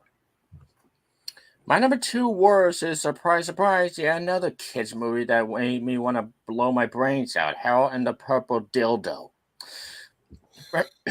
Remember the original book and the cartoon, which followed a young kid's imagination and the adventures he goes through? That's okay that because neither does this movie. Instead, it follows an annoying Zachary Levi trying to be Shazam again, and his two obnoxious sidekicks who reenact the plot of Barbie just without the freshness, heart, and smart writing, and instead has a shoehorned-in twist villain in third act. The only good thing I can say about this movie is that the animation at the start and end are pretty good, and they're the only reasons why this isn't a 0 out of 10. But the same can't be said for my number 1, and we'll get to it when we get to it. But for now, this number 2 is indeed my number 2. My number 2 was, and you knew this was going to be on the list. It was bound to be here somewhere, but number 2 on this list is one of the worst reboots I've ever seen, and one that we just mentioned. The Crow 2024. I love the original Crow from 1994. It's one of the most unique and exhilarating action films I've ever seen. The Crow reboot, on the other hand, is not only one of the worst reboots I've ever seen, but one of the most soulless, cynical, and reprehensible films I've ever seen in general, too. It's a complete slap in the face to fans of not only the original film, but of the graphic novel as well. And I'm not kidding when I say that this is the candidate for 2024's most boring movie. Since, as I stated before, the pacing in this movie was horrendous. Given that this movie was 110 minutes long, yet it felt like it was going on for 3 hours. And to make matters worse, we don't see Eric Draven turn into the Crow until 73 minutes into the film. That's how horrendous the pacing is. Bill Skarsgård tries his best, but because of how poorly written his character felt and how he's not given that much material to work with, all that talent he had felt horribly wasted. Danny Houston was so bad as the villain. Even the action isn't that exciting. Yes, the choreograph is solid, but it's so poorly shot and edited that it's hard to tell what the hell is even going on in some parts. And the ending was such a huge slap in the face. With it indicating that there's going to be a sequel. Oh wait, think again, because it made over 21 million at the it made over almost 24 million at the box office. That there is no way in hell we're gonna get a sequel anytime soon. Nice try. Yeah, this movie was just downright abysmal, a complete slap in the face to not only audience's intelligence, but to fans of the original source material as well as the original film. But as bad as The Crow 2024 was, there was one film which came out weeks prior that was even worse. And I think you know what it is, but we will get to that when we get to that. But for right now, let's talk about our number 2 best. All right, we already talked about some shitty kids movies here. Now let's talk about a good one for once. That being my number 2 best, Inside Out 2. I never thought they could possibly top the greatness of the first movie, but they found a way. Not only is this as colorful, well-acted, and well-written as the first one, but it's also darker, more emotional, and more thought-provoking than the series has gone before. After this movie, I can only be eager to see what the Inside Out 3 is going to be like. But for now, all I can do is look back fondly on the movies that do exist, and especially this one, which is my number 2 of the summer. My number 2 of the summer, I already reviewed this earlier, but I might as well bring it back one last time. Dee Dee. Yeah, every once in a while, as I stated before, every once in a while, I come across a movie that not only speaks to me from the heart, but also feels real, deeply moving, and relatable. Dee Dee is that film.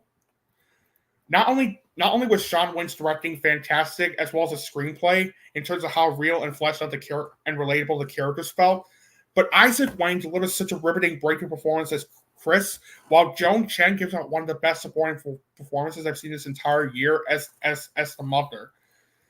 And on top of the fantastic humor sprinkled into the mix, the movie doing a fantastic job with the way it explores its themes of friendship, belonging, loneliness, identity crisis, and growing up. as well as the look of the film, feeling so well done, which made me feel like I was back in 2008. It also has one of the most touching endings I've seen this entire year. I already explained why this was touching, so I'm not gonna explain it again, but you get the point. Overall, Dee Dee is funny, charming, deeply moving, and it is easily a runner-up as my number 2 best. My number 1 worst is an infamous one. One that's so bad that people hated even before it came out when it leaked on Twitter. And after seeing it myself, yeah, every bit of hate is warranted. My number 1 worst movie of the summer is Saving Bikini Bottom, the Sandy Cheeks movie. When I saw Sponge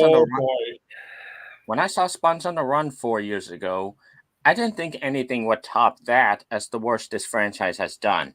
But lo and behold, here comes this movie that honestly makes Sponge on the Run look like Rango by comparison.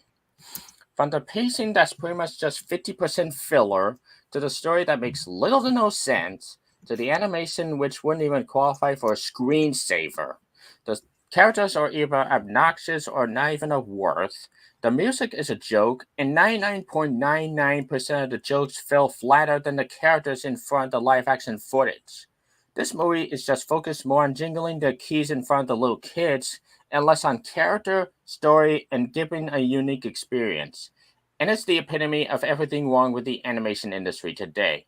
And movies like this are why people aren't taking the animation medium seriously anymore, and why they think it's just for little kids, even after Boy and the Heron won the Oscar earlier this year.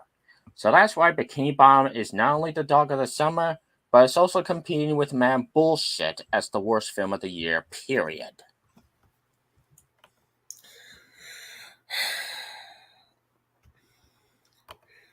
And yeah, really, to those making that excuse, stop.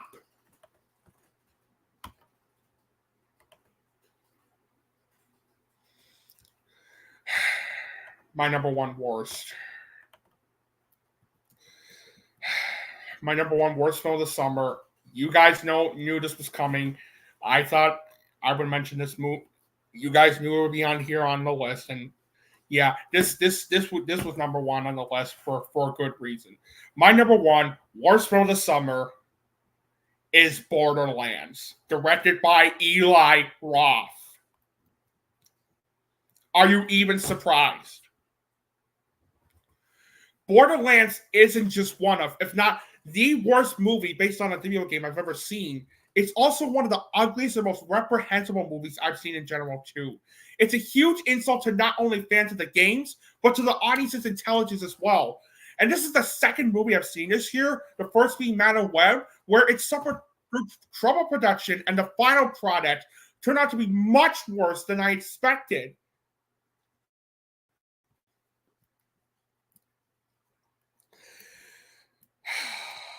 It took me almost 3 hours to finish. This movie was 110 minutes long, yet this movie was 100 minutes long.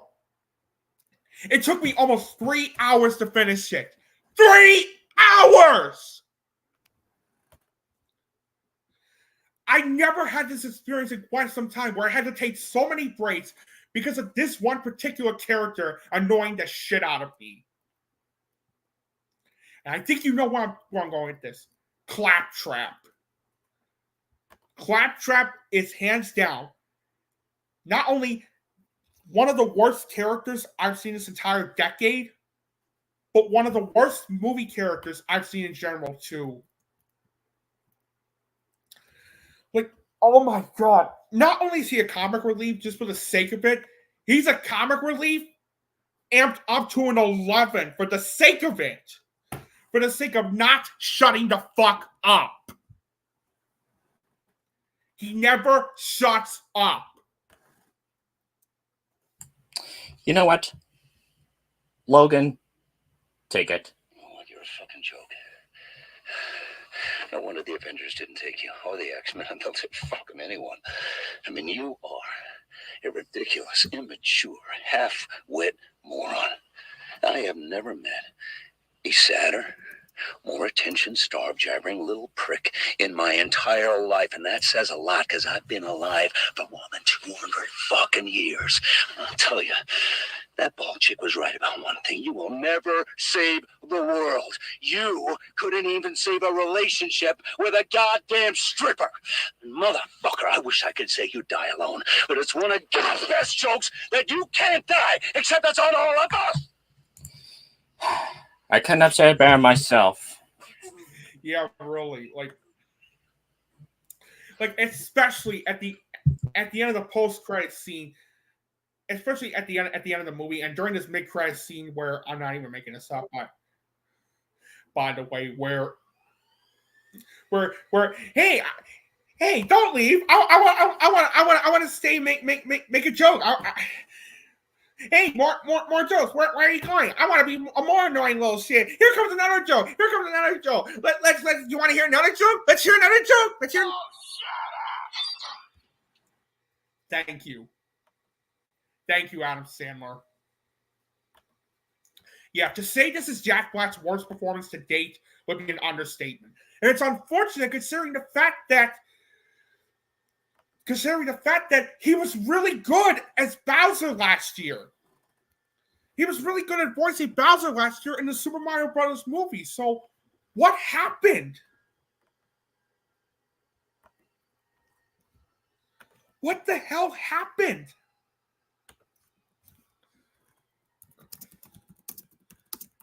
But it's not just Jack Black that sucks too. Everyone else sucks too. Kate Blanchett, who looked like he didn't even want to be there. Ariana Greenblatt was absolutely insufferable.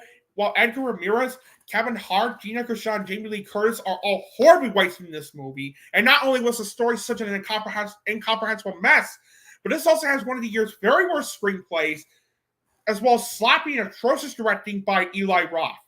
I know it's not necessary to blame directors, but Eli Roth was responsible for fucking over Craig Mason's vision he originally had for the film. So he's at fault too, along with Avi Arad and Randy Pitchford. And Randy Pitchford.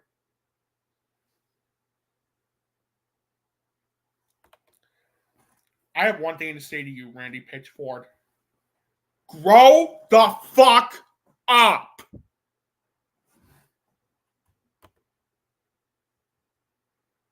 This also has some of the worst cinematography I've ever seen and editing I've seen in the movie this entire year. The comedy falls very flat due to how juvenile and idiotic it felt, especially with Claptrap, especially in this one idiotic scene where Claptrap is shitting bullets out of his system. Like, what the fuck were they thinking with that?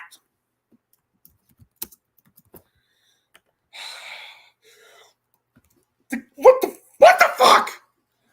Even the action wasn't that exciting due to how poorly shot, edited, choreographed they felt. But that's nothing compared to the visual effects.